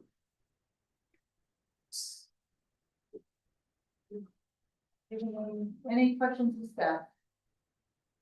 I was gonna ask what a spider fitting was, but I guess it doesn't. It's where you bring one service line over and then you spider a whole bunch of service lines off to serve multiple houses. Each one needs to have their own service. Okay, thank you. Basically how people used to steal cable. I know sometimes you're gonna step in here to see if we actually run it. Too young. I find it hysterical that you have to call out ski toboggans and sleds. But not bicycles or skateboards. That's old code and not in public works realm, so. So it's Fred's problem. Further questions? No. I move to read proposed ordinance 1636 in full as the text is contained in the council packet for the first time. That's right. A second. We have a motion by Counselor Roden and a second by Counselor Glover. Further questions? Roll call please. Counselor Ford. Aye. Counselor Roden. Aye. Counselor Glover. Aye. Counselor Mark Willis. Aye. Counselor Morton. Aye. Counselor Ford. Aye. Amanda, that is at the top of page 135 of the packet. Alright, ordinance amending the Independence Municipal Code, chapter 32, traffic and vehicles, and stating effective date, ordinance number 1636.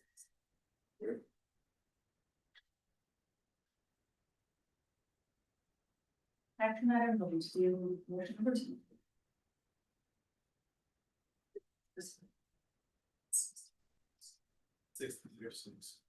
I move to read the proposed ordinance 1636 for the second time by title. Second. We have a motion by Counselor Source and a second by Counselor Morton. What's your name? It's gonna be a long time. Alright. Counselor Ford. Aye. Counselor Morton. Aye. Counselor Mark Willis. Aye. Counselor Glover. Aye. Counselor Roden. Aye. Counselor Source. Aye. I'm not sure how Ford source sounds so much more. I'm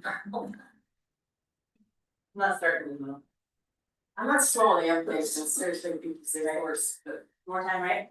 Yes. An ordinance amending the Independence Municipal Code, chapter 32, traffic and vehicle, and stating an effective date, ordinance number 1636. I move to adopt ordinance number 1636. Second. We have a motion by Councilor Morton and a second by Councilor Swords. Wait, did we? Whoa. We just did go twice. Did we do two motions? Yeah. Yeah. Third. Yeah, we did this earlier. We're getting second. I did the second. Second reading of the adopt. Okay, so Thank you, my apologies, council. We're All right. Counselor Soers. Aye. Counselor Roden. Aye. Counselor Boisvert. Aye. Counselor Martin Willis. Aye. Counselor Morton. Aye. Counselor Core. Aye. Thank you. Ordinance is passed. Hey, guess what? We have another one, also by Director Fisher. My final one. We're gonna do money's work today. That's right, I'm making you work for it. The good thing is these get you all caught up. I know, this is So, very good. yeah. Yes. So this is municipal code update for chapter 34, and just like the last ones, everything's been done and ready for adoption. I move to read the proposed ordinance number 1637 for the first time by title only. No. Oh, sorry, put it in. As included in the. As included, well, it's not in there, as included in the package. In full, as the text is contained in. I'm looking at the screen and it doesn't say that. I know It's an error. Okay, so tell me what I should say again. I move to read the proposed ordinance number, which I don't know. 1637 In full, as the text is contained in the council packet for the first time. in, what, It's the text. as so moved. In full. Second. All right, we have a motion by Councilor Core and a second by Councilor Morton. Questions? Counselor Core. Aye. Counselor Morton. Gotta read it. Counselor Martin. Has it been read? We're really not. We're all in. Aye. My turn. Counselor Bobbitt. Aye. Counselor Roden. Aye. Counselor Source. Aye. All right. Why we need cookies. What was that? What was that? What page number, Joe? I'm sorry, it is packet page 212. The very top. An ordinance amending the Independence Municipal Code, chapter 34, utilities, and stating an effective date, ordinance number 1637. I move to read the proposed ordinance 1637 for the second time by title only. Second. We have a motion by Councilor Roden and a second by Councilor Source. Roll call please. Counselor Source. Aye. Counselor Roden. Aye. Counselor Boisvert. Aye. Counselor Martin Willis. Aye. Counselor Morton. Aye. Counselor Core. Aye. An ordinance amending the Independence Municipal Code, chapter 34, utilities, and stating an effective date. Ordinance number 1637. I move to adopt ordinance number 1637. Second. We have a motion by Councilor Morton and a second by Councilor Source. Any further comments, questions? And roll call. Counselor Core. Aye. Counselor Morton. Aye. Counselor Martin Willis. Aye. Counselor Boisvert. Aye. Counselor Roden. Aye. Counselor Source. Aye. That was a lot of work. Thank you. Thank you for giving us comment. So you appreciate it. It's important. All right. With that, we are on 7.7, adopting the budget with Director Taylor. Thank you, Mayor and Council. So before you, we have the resolution to adopt the budget for fiscal year 26-27. On April 22nd, 29th, and May 6th, the City of Independence Budget Committee met to hear the 26-27 budget message, presentation from department heads, and to discuss the budget. On the third meeting, May 6, 2026, the committee approved the budget as proposed by the budget officer and amended by the committee. The next step in the process requires adoption of the budget by the city council. Were there any questions or discussion? I have comments actually that I would like to enter in for the records. So I know that this discussion regarding the fee, the levy, in this budget cycle has been particularly difficult. And I know that, when the community voted, they voted on the levy, that they clearly communicated some of the concerns that they have, right, when we took that to the voters. But as a council, we do still have a responsibility to solve this funding problem and try to come up with solutions for it. And we still had to evaluate how to continue funding these community services within our fiscal obligations, which I think we all agree was a very difficult conversation for all of us to have, not only here in council, but also on the budget committee.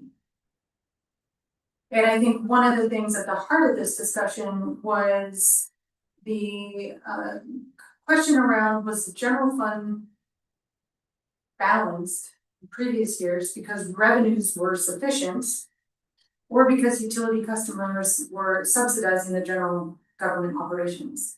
And I think this is timely, especially due to our work session tonight, where we kind of discussed the history that we had of how we balanced out that general fund.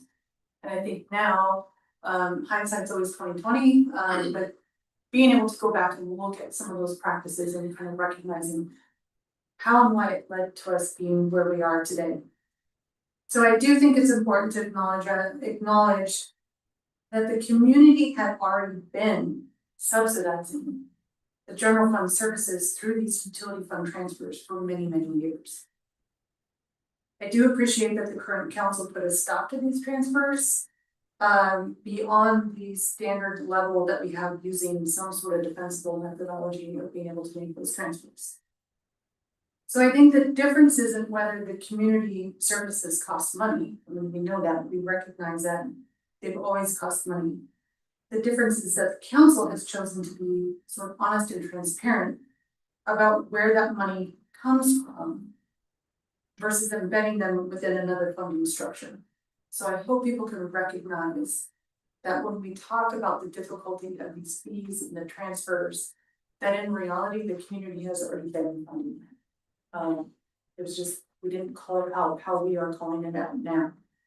So, and I know that this is controversial, but I do think out of fairness to our utility customers, we need to be transparent about how much that costs them.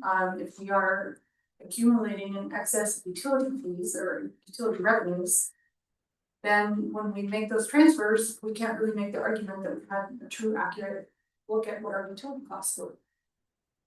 And I know that these transfers did support the general funds, which frankly aren't related to the utilities. So I think hopefully people can understand the difficult position that we were in about when we put a stop to making those transfers. At the end of the day, we still have utility projects to complete. And so we are not in a situation where we can necessarily go back and offer people lower utility rates, because now we are still having to pay those projects. Cities across Oregon are facing structural funding challenges. I've made this, I've talked about this frequently in my town halls, and I know we've had discussions about that in our budget committee meetings. So I know that our staff is working incredibly hard in really difficult circumstances of looking at how do we balance out our general fund, how do we kind of unravel some of the practices that we have been doing and frankly other communities, other cities have been doing.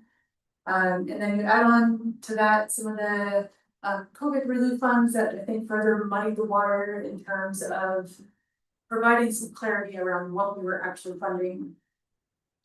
And then also, I just want to point out that the city's needs today require a very different approach than they did 10 or 20 years ago. Our community has grown, our complexity has grown, and so I think as we are recognizing that, we are also updating our standards and practices, which I appreciate.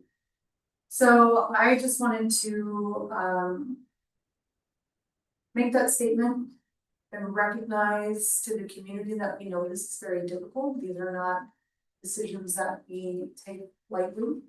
I think there's also a lot of confusion, which we may or may not get into a lot of confusion around the fees and how that's been portrayed out in the press.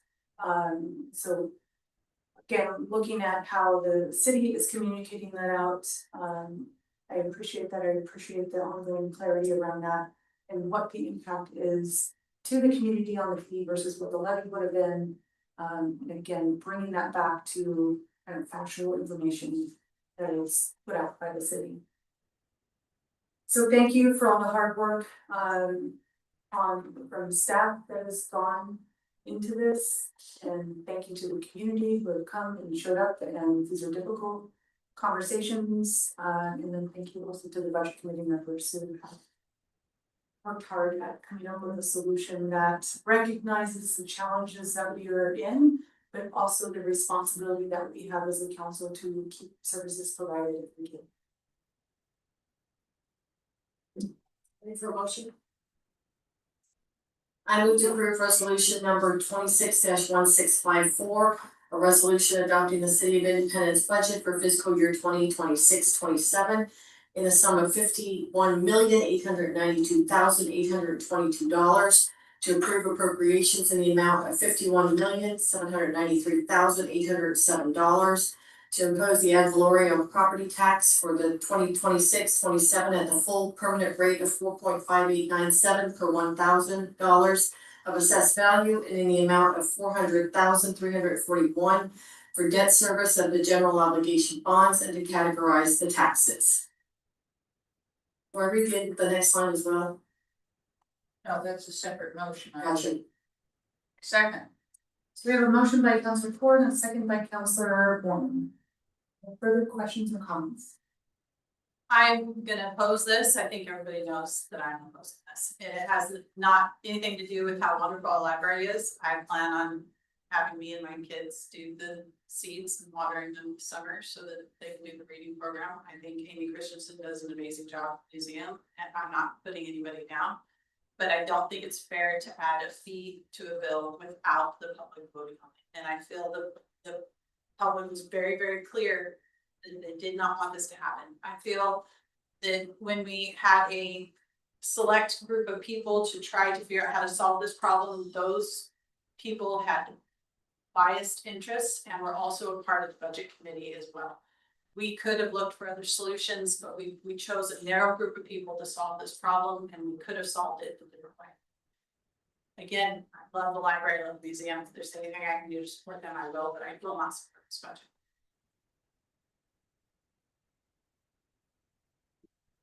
Source. Yeah, thanks, Mayor. I appreciate my colleague next week's comments and fully understand where she's coming from. And I would agree that if this was if this was the same proposal that was brought to the voters, I would vote no. This is a very different proposal. We had Finance Director Carrie put together a piece of paper, and can we make this available to our community? Absolutely. Thank you. So this proposal separates the fee and the levy, and the fee is about a sixth, roughly a sixth the cost of the levy per household. And I think that's an important thing because we all took oaths to uphold our commitment to basically serve the best way we know how for the benefit of the people of Independence and the benefit of this community. The proposal that our voters, our community voted on was a proposal. And we're not moving forward on that proposal. We are not ignoring the will of the people. What we're doing is we're re-looking because we still have an obligation to ensure that there's community services in our community. We're looking at a different way. This is not the same proposal, and this is actually a life support proposal. We're not doing what we were hoping to do with the levy. We're just making sure that these critical things that I would argue are absolutely critical frontline services for our community. You take a library away, you take things to do away from our kids, what are they gonna do? They're gonna get into trouble. This is what happens. Data to the back, right? We have to make sure that our community provides decent levels of service to ensure that our families can thrive. And this is what this proposal is, so I will vote. Thank you. Yes, Councilwoman. I have thought of this long and hard, and I've considered that original levy that went out. And I was remembering sitting in a council meeting one night trying to determine whether putting that levy on the ballot was the best thing or not. The thing that we had not expected was that two other levies also came on the ballot at the same time. All three of them were defeated. So I don't look at this as a predestinating defeat on that levy. The conditions are different, the cost is different, the audience is different. And also that this distribution of the cost for supporting the fee goes to everybody, not just to property owners. So it's a more fair distribution of the fees. I appreciate the hard work that the budget committee did. I sat through almost every hour of all those meetings. And we had lots of public comment. And predominantly, it was all positive in support of these fees. And I also wanted to make note that at the bottom of this, which is something that I think the Oregon State Legislature is still working on, are measures 51 and 50 that played with our property tax laws many years ago to the ultimate detriment of not just Independence, but many, many other cities in the state. So I applaud the budget committee and the staff for coming up with a reasonable solution, and I will be voting yes for the budget. I guess I have a point of clarification because I'm looking at the agenda 7.7 that says resolution 1653 adopts the budget, and yet the motion on the screen says 1654, Yeah. which is what Councilor Porges. Yeah, and the second one says the right number. And then the next one, so we need to. Point of clarification, very good eyes. We can substitute. Yeah, I believe that it's simply the agenda item that has the technical there. But the resolution has and the motion are the correct. Okay, thank you.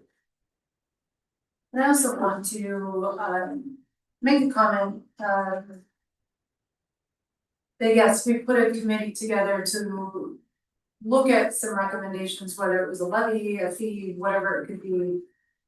Those meetings were open to the public. And again, they brought that recommendation to city council, to the budget committee. Throughout that whole time, people from the community had the opportunity to provide comment, and as Councilor Morton pointed out, we did receive quite a bit of public comment, which we always appreciate. And we did actively look at other solutions, so people did have the option to talk about other solutions. I do feel like we were able to take a look at those and what would be workable for us as a community, vote fairly.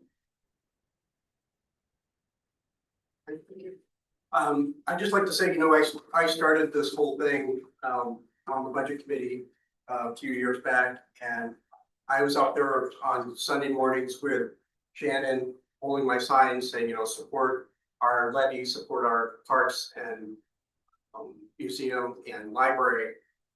That's not what this is, though. This fee is not that. Okay, yes, it got voted on and it got closed down. The museum is still for sale, right? What this is we've asked the city to give us a budget for this year. And this is what we need to do to pass the budget to get by. It's not the same thing. Thanks. Well, now yeah, it's up to it. I think it's important because I've talked to a number of community members who don't think that we've looked to make responsible cuts. And I can promise you that we've all sat in meetings where we've talked about it.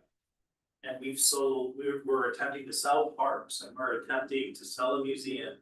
And we're doing the things that our community is telling us we need to do with Typee Belt. We could chew gum and walk at the same time. And nothing in this budget says that we're not gonna move forward on the sale of these parks if we need to do that, right? This is just keeping these critical services open for our community members. Things like, you know, the library isn't a place just to rent books, it's a cooling station. It's a place where people go and apply for jobs. It's a place where people seek to gain knowledge and career path, like access career pathways. Like, it's not just a library. Museum is a place where we learn about our heritage of this community, history, and build better better partnerships, better community. And the parks, I mean, you know, I walk my dog in the downtown park on a regular basis, and it's like, that's the place where you see all of our community. I just can't imagine these places not existing, or what this community would look like without this.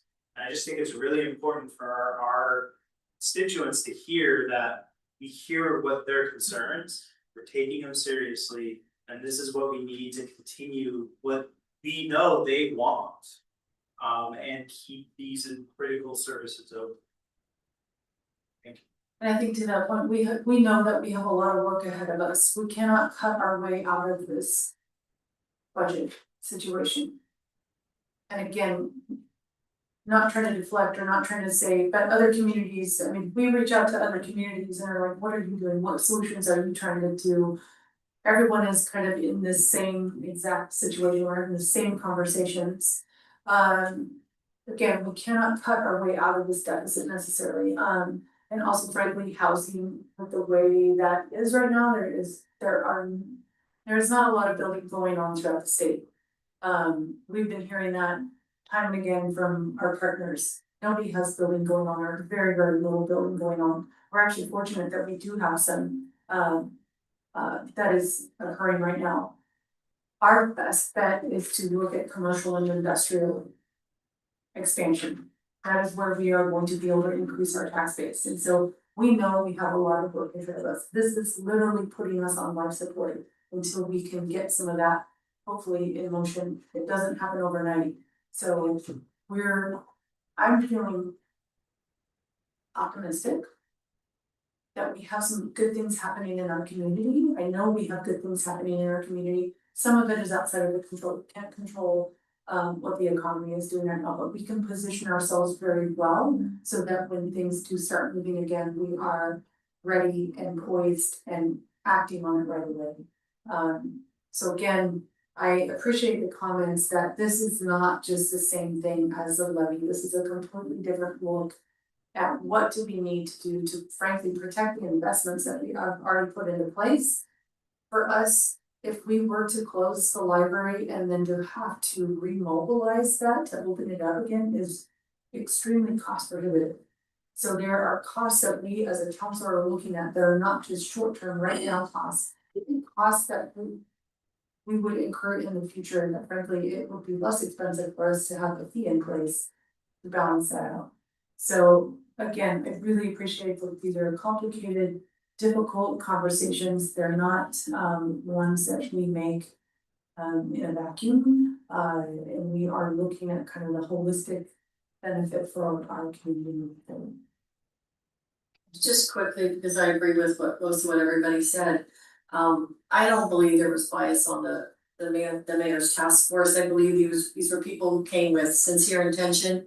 They worked very closely with the finance director and city manager to develop information, to give them some insights. They truly went at the task to try to find revenue. That is a very difficult problem to solve, as the mayor has pointed out. I also want people to understand council didn't simply rubber stamp their decision. They briefed us on it. We made the decision mutually, then it should go to the budget committee for discussion. The budget committee approved it, and now we're adopting it. And as the mayor said also, this is life support. I can't imagine developing our community further, whether it's business or residents, if we don't have the basic amenities here. Thank you. Further questions, comments? Right. We have a motion on the table, so we'll do a roll call, please. Councilor Kapoor. Aye. Counselor Morton, Aye. Counselor Martin Willis, Aye. Counselor Boisvert, Aye.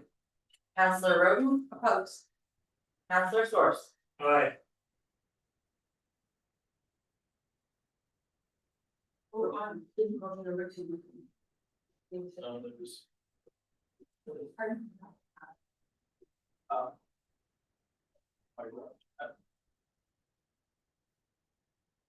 I move to approve resolution number 26-1653.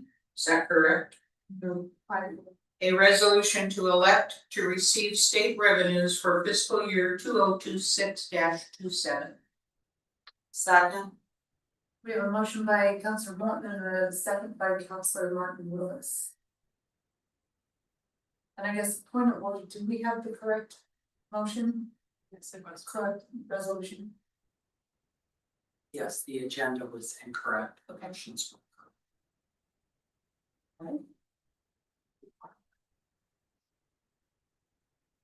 Okay, further questions? Hearing none, you roll call. Counselor Source, Aye. Counselor Roden, Counselor Boisvert, Aye. Counselor Martin Willis, Aye. Counselor Morton, Aye. Counselor Ford. Aye.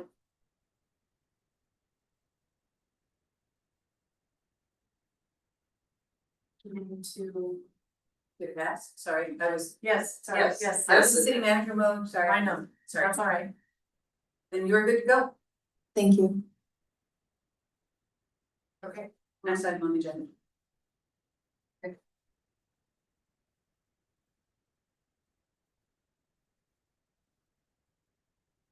Director Terry, this is also yours. Motion 7.8.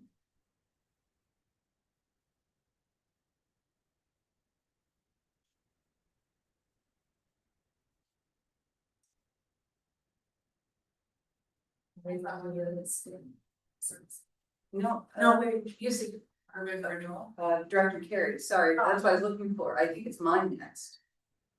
So are we not doing 7.8? 7.8, which one just we That's what I just did. That was the electing to receive the state share revenue. Just did that. Great, thank you. For this agenda has been concluded tonight. Do we?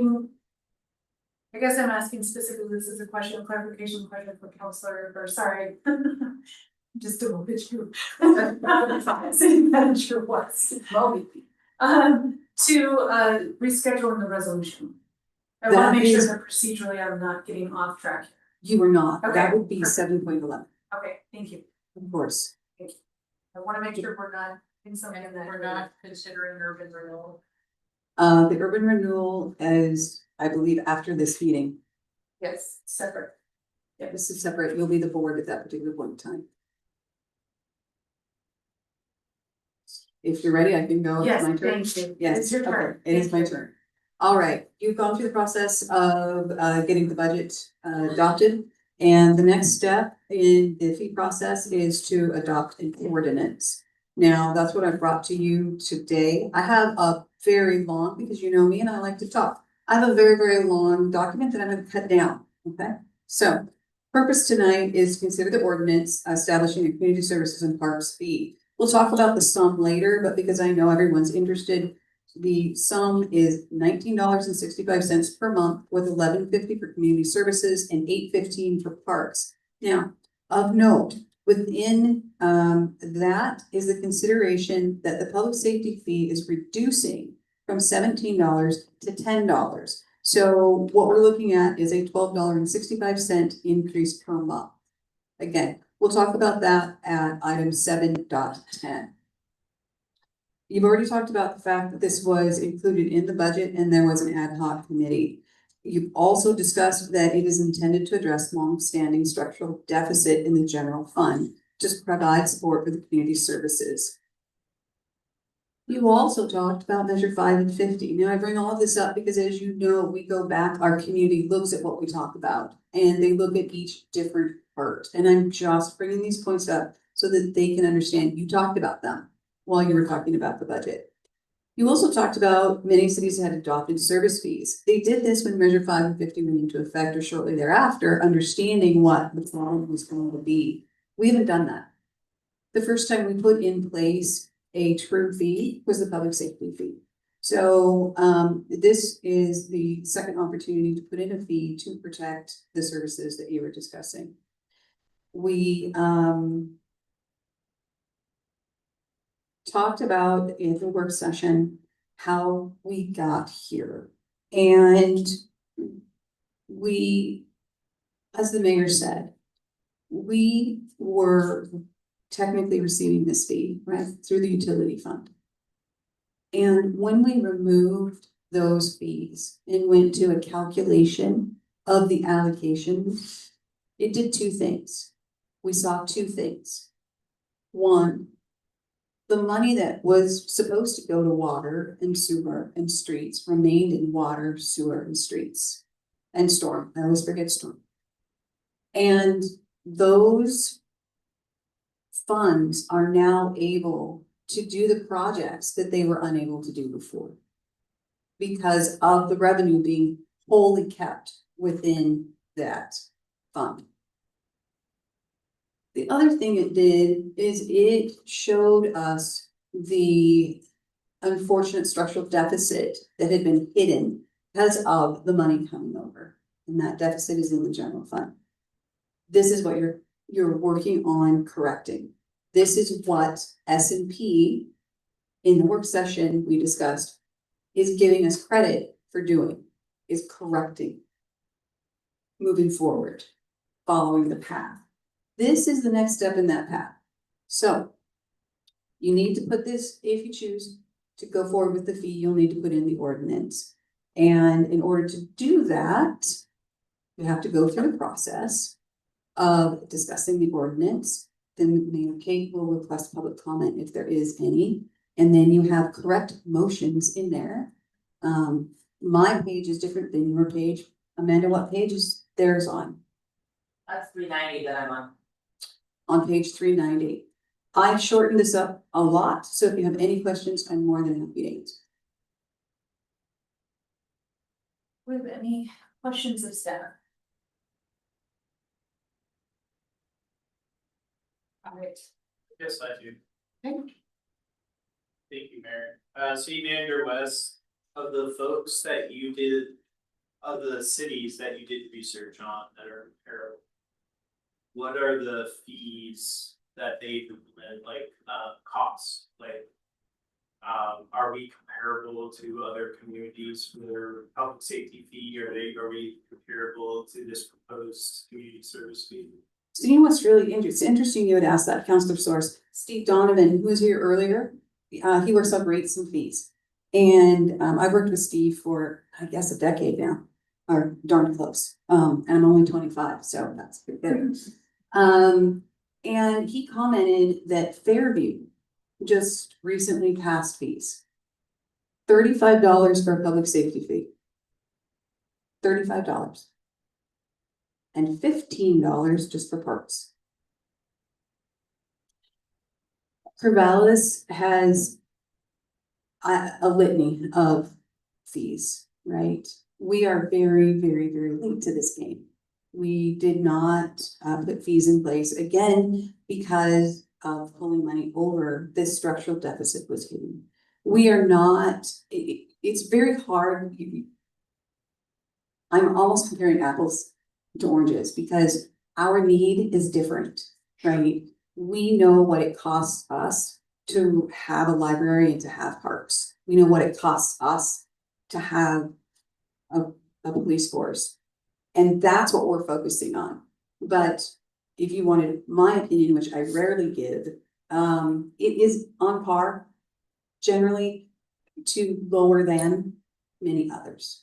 Only because we are late to the game and we don't have street fees, tree fees, sidewalk fees, parking, all of these.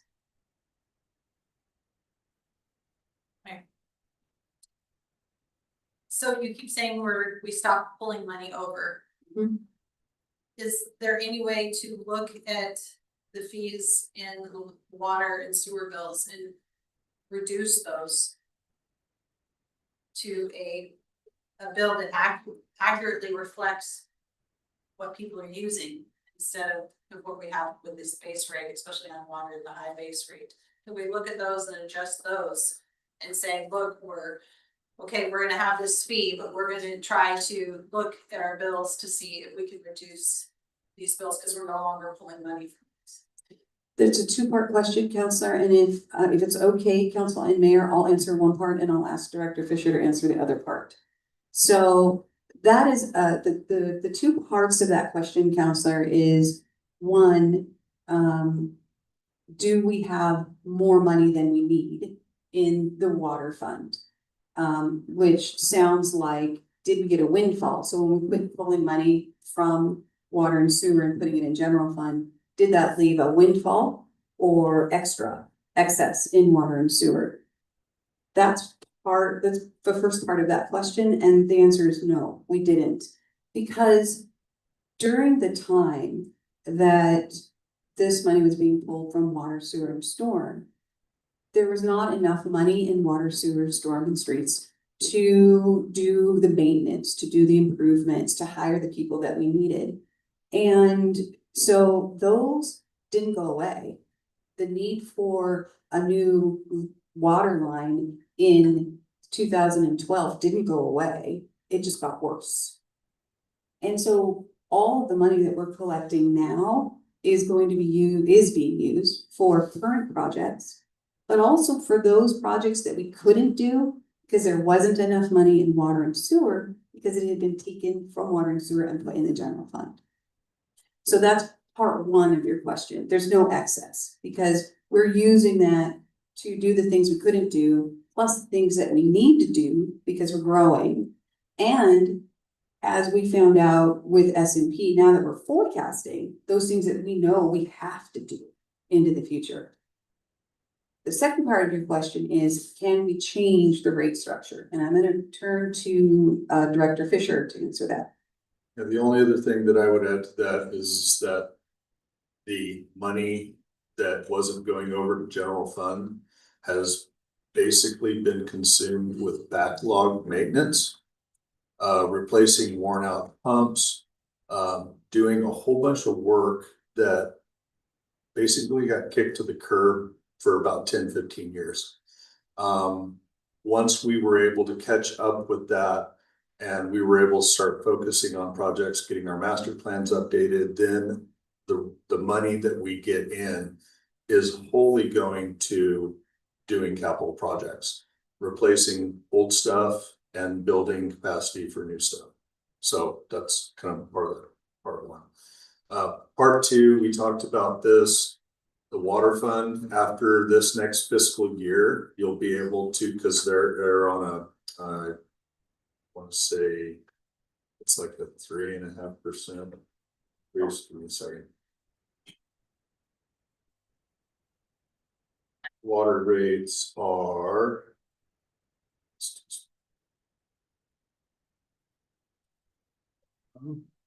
okay, so the water rates go up at a 5.5% rate increase over 5 years, which the end of that is 2028, July 1, 2028, and then after that, it goes up by inflation. The caveat to that being that the rate study was set up assuming that there were no SDCs that came in, like growth just stopped. And there are no grants and there are no other sources of funds that come in. It's wholly based on the ratepayers are paying that.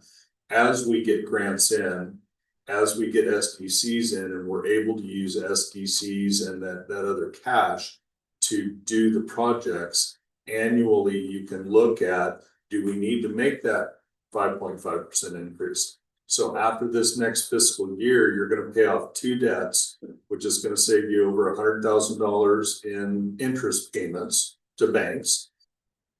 At the end of that cycle, when that's paid off of the next budget, you can look at, okay, what's our inflation? How much did we save? Do we need to do a rate increase? Or is it a minor rate increase, or is it flat, or can it actually go down? As you get some of this debt paid off, you can do that. The same thing needs to be looked at with the sewer fund. But that's gonna come into play when the wastewater treatment plant project is completed, which is gonna be about the same time as this. The sewer fund. Close this one.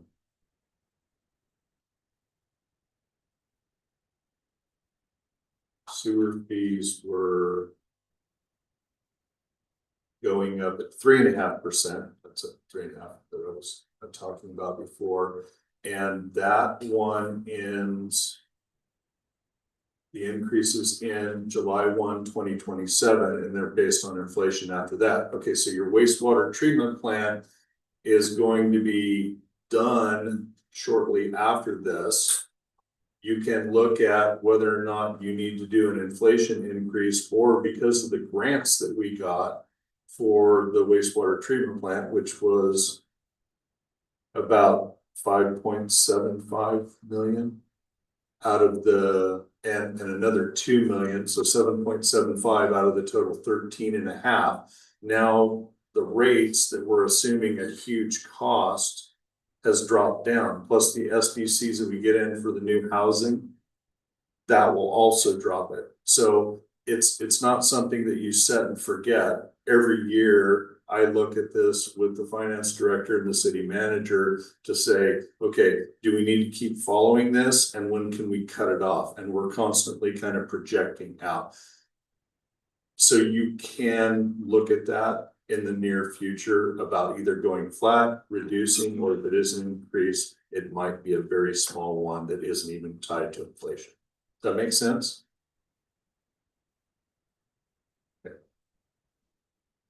Did we answer your question, Counselor? Further questions? I get a lot of comments from people saying that the city of Monmouth is in better shape than we are. And they have a public safety fee, $10.25 per month that they bill through their electricity billing. And that's to increase 3% per year over its 5-year timeline. So our sister city is in the same boat we're in. Maybe not quite as desperate as we are, maybe, maybe they won't get as bad as us, but nevertheless, Monmouth has its challenges too. The difference is, and I think this is what's frustrating, is even our sister city, they ask their voters to have an opinion on whether they built their new city hall. Their voters voted on. We didn't vote on that.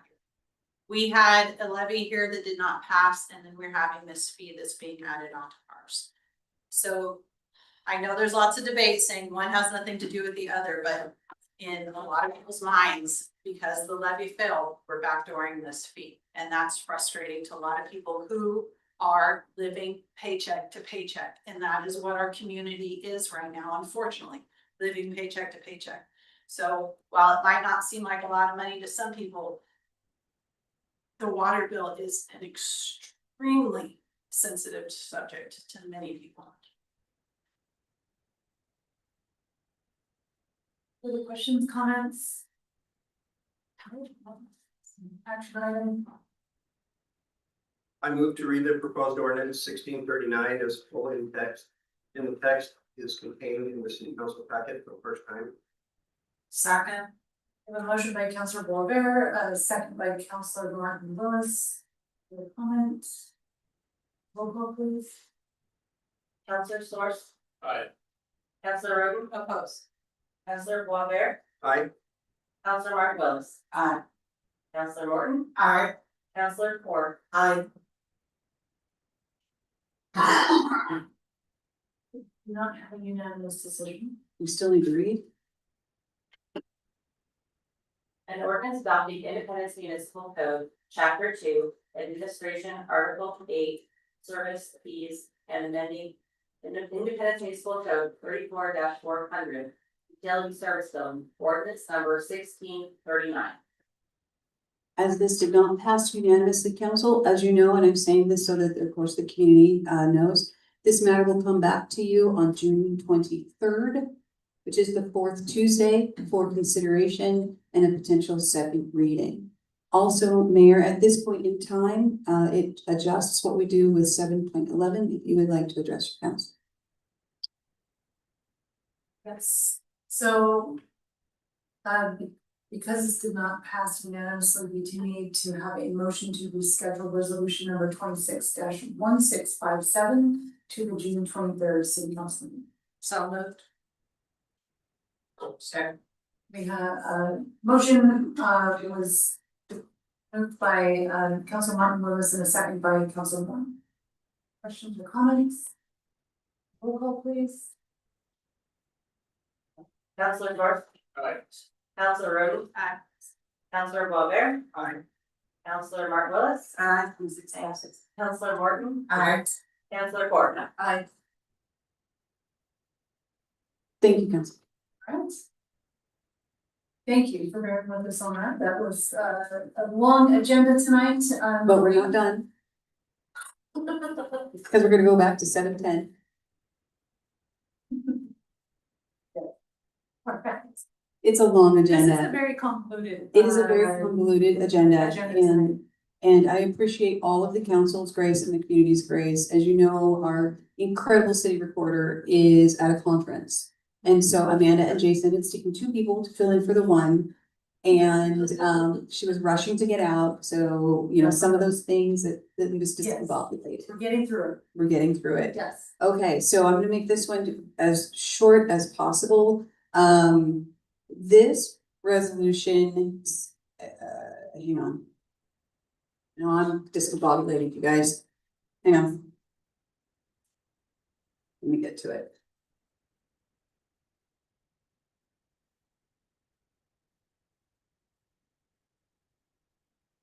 Yes. Okay. This is resolution 1656, a resolution setting the community services and parks fee. This is tied to the ordinance that you just completed. This will go in, if you pass this resolution, it will go into effect at the same time as the ordinance. Okay, so it says almost the exact same thing as the prior staff report, talks about all the same things, how we got here, why we got here. The one thing that this does that's really important is it sets the amount. Okay, it sets the amount for $19.65 per month, with $11.50 for community services and $8.15 for parks. And it has an annual CPIU adjustment beginning January 1 of 2028. Now I want you to focus on that for just a minute. It is not January 2027. It is not in 6 months. It is in 1 year and 6 months to give our community the time to get used to this and not have it increase within 6 months. So $11.50 community services, $8.15 parks, annual CPIU in January 1 of 2028. A 10% delinquency fee on unpaid accounts, and a 50-cent appeal fee. So this, the ordinance indicates that if someone wants to appeal it, there's a process, and this just puts in a fee for that process. That doesn't even cover what it costs the city to go through that process, but as you know, we're trying to cover costs. That is what this resolution indicates.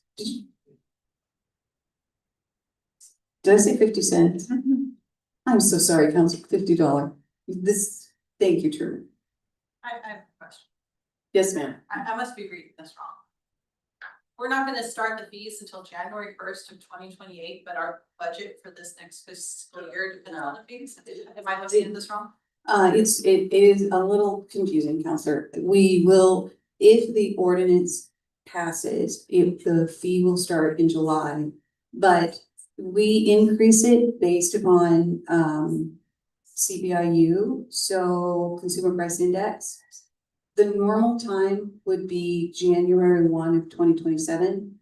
We always do it in January, or try to do it in January. And that's just the increase, so inflation, 2.9%, 3%, whatever that is. So let me repeat this back to you, just Yes. because wanna make sure I get it. So we're gonna establish this fee once this passes, but I believe, I can't remember her name. The lady who had the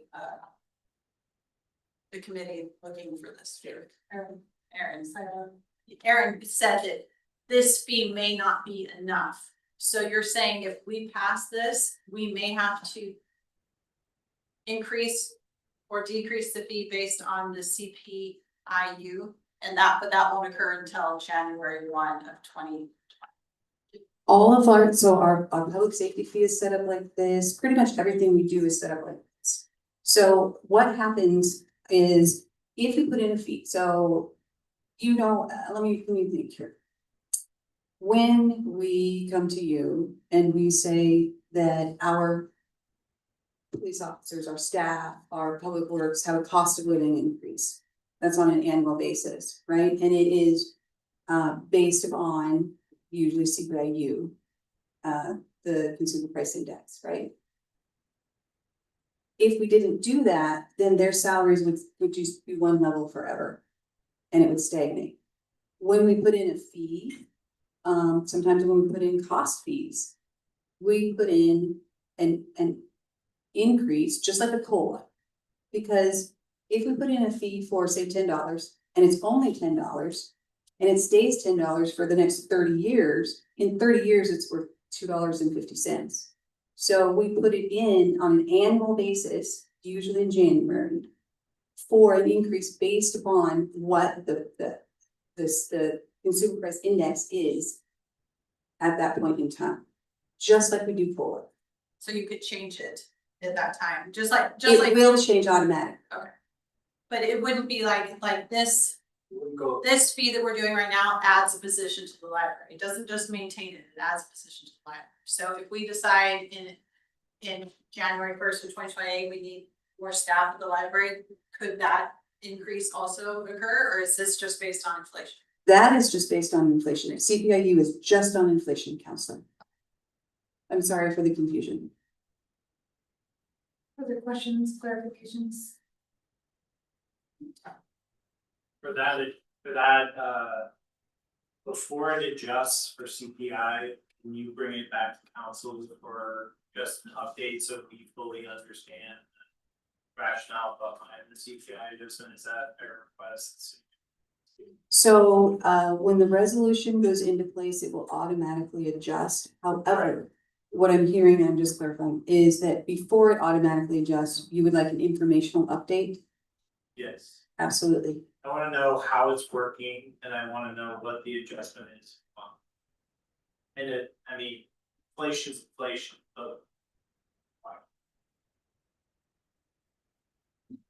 So approximately November 2026 will come back, Okay, further questions? or November 2027, pardon me. Okay.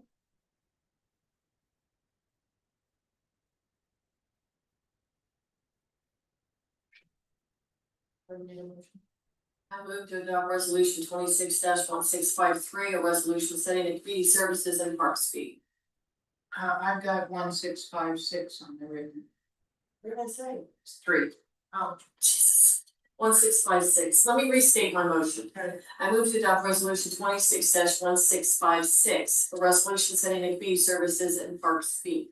That I will second. Thank you. We have a motion by Councilor Carr, second by Councilor Morton. Any further discussion? None, we'll do a roll call, please. Counselor Court. Aye. Counselor Morton. Aye. Counselor Martin Willis. Aye. Counselor Boisvert. Aye. Counselor Room. Opposed. Counselor Source. Aye. Thank you.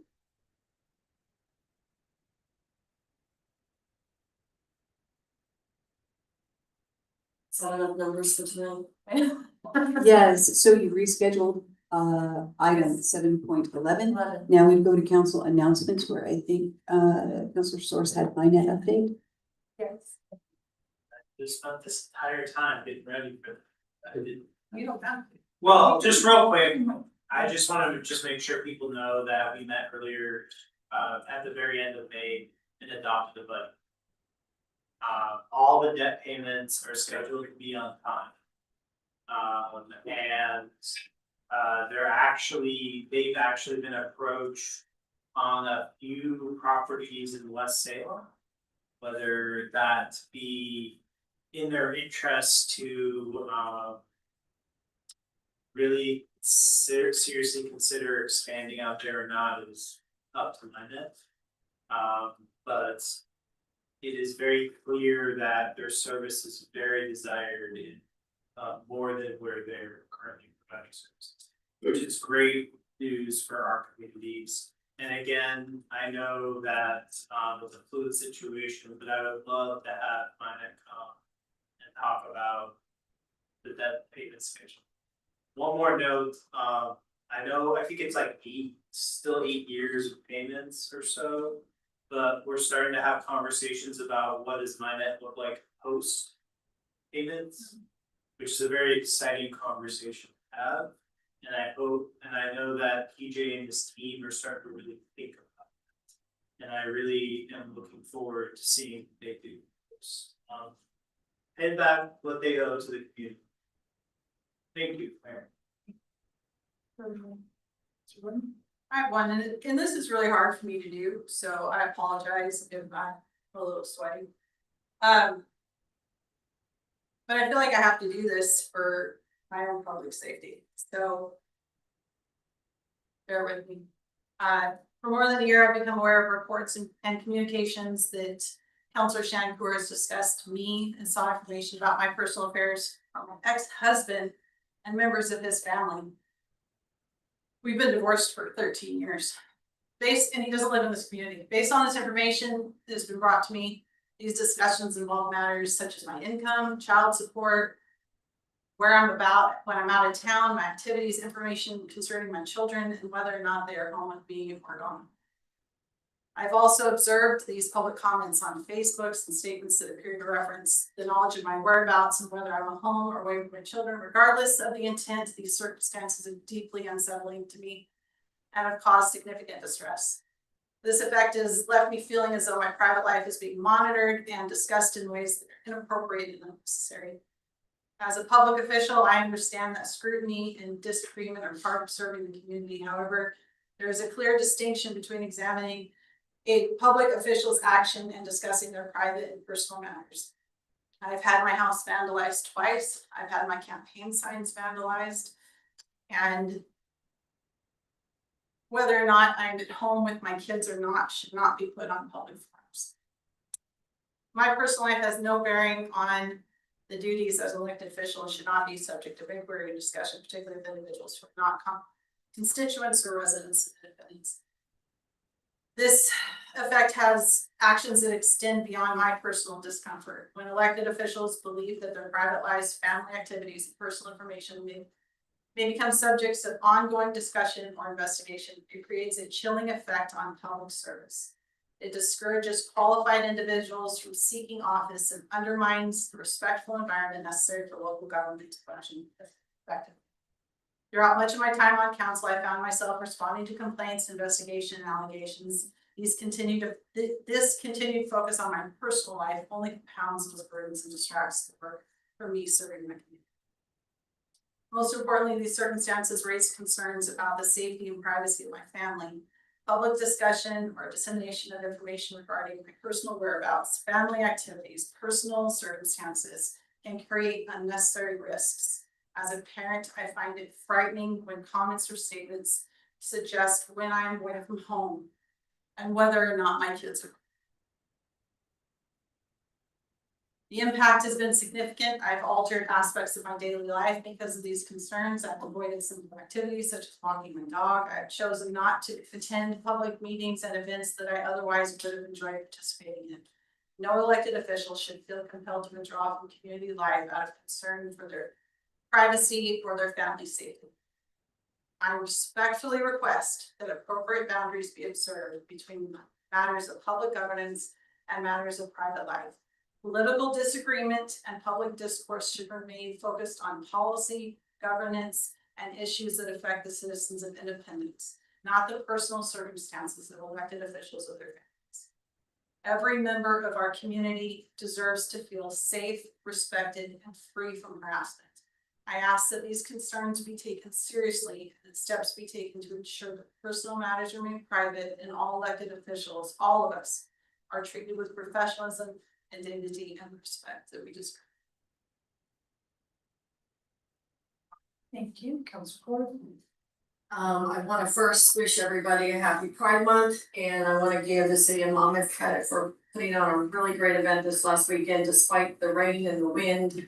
Many of us were holding our tents steady for about an hour at the end. Appreciate Councilor Soar showing up and being a part of that as well. Summer reading starts, Mr. Bodley, June 15th. Next Monday. So it's time for the council reading challenge again. Alright. I intend to beat Council Morton this time. When does it end, Mr. Farley? August 13th. August 13th, okay. So I hope you'll come back then and we can report our findings to you, but I urge everybody to read. If you don't wanna participate, that's perfectly okay. Some of us are very, very busy, but hopefully we can read more books than we did last year. Thank you, Mr. Mayor. Whatever your name is. That goal, like that, yeah, that read more than I read last. That's a good challenge. Alright, any further announcements from council? Just again, Saturday is Western's graduation, so just asking the community to be patient with a little increased amount of visitors to our community. And give yourself plenty of time on Saturday, graduations from 10 to noon. But you'll definitely notice the increased amount of traffic, especially in our businesses and in our downtown, so just be patient, like. And on Tuesday of next week, 1 week from today, is the last day of school celebration. It will be from 3 to 5 p.m. at the top of the park. Last year, I believe we had about 1,500 adults and kids downtown. It's attractive to the kids because there will be a number of booths from sponsors set up, and everything for the kids is free.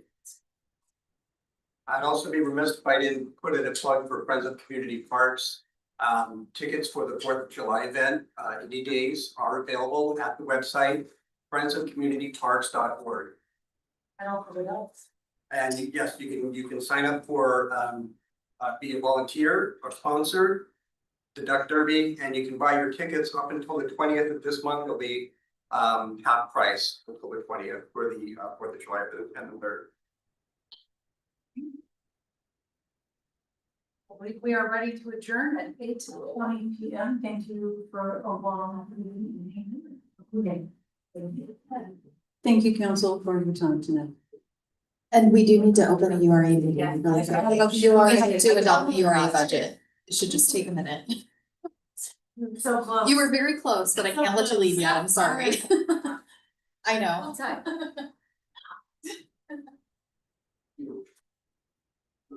Well, you know, it's in here somewhere.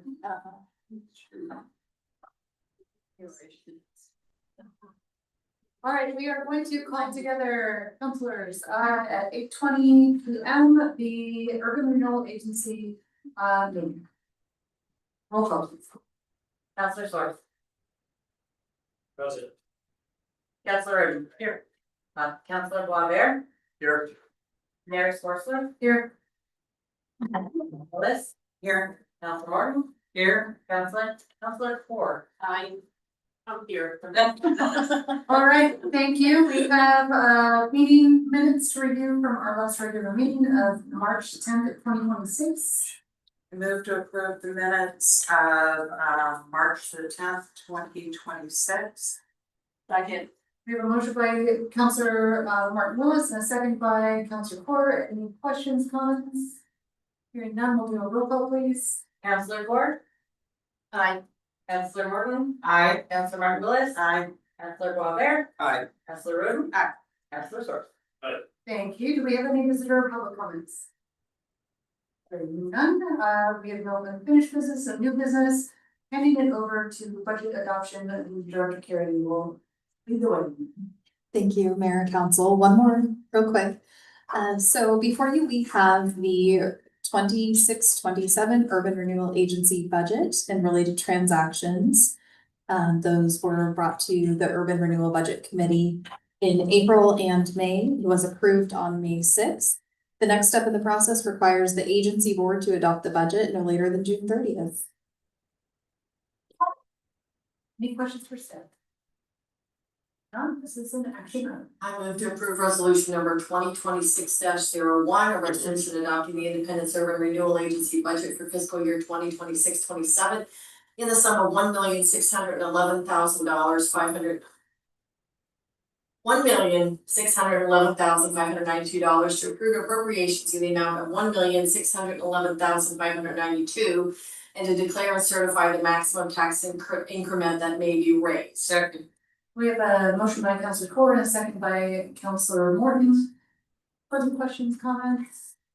We'll have a roll call, please. Counselor Source. Aye. Counselor Roden. Aye. Counselor Boisvert. Aye. Counselor Mark Willis. Aye. Counselor Morton. Aye. Counselor Ford. Aye. All right, resolution passed. Thank you. And with that, now we can adjourn. Yeah. All right, we will officially adjourn at 8:23. Thank you.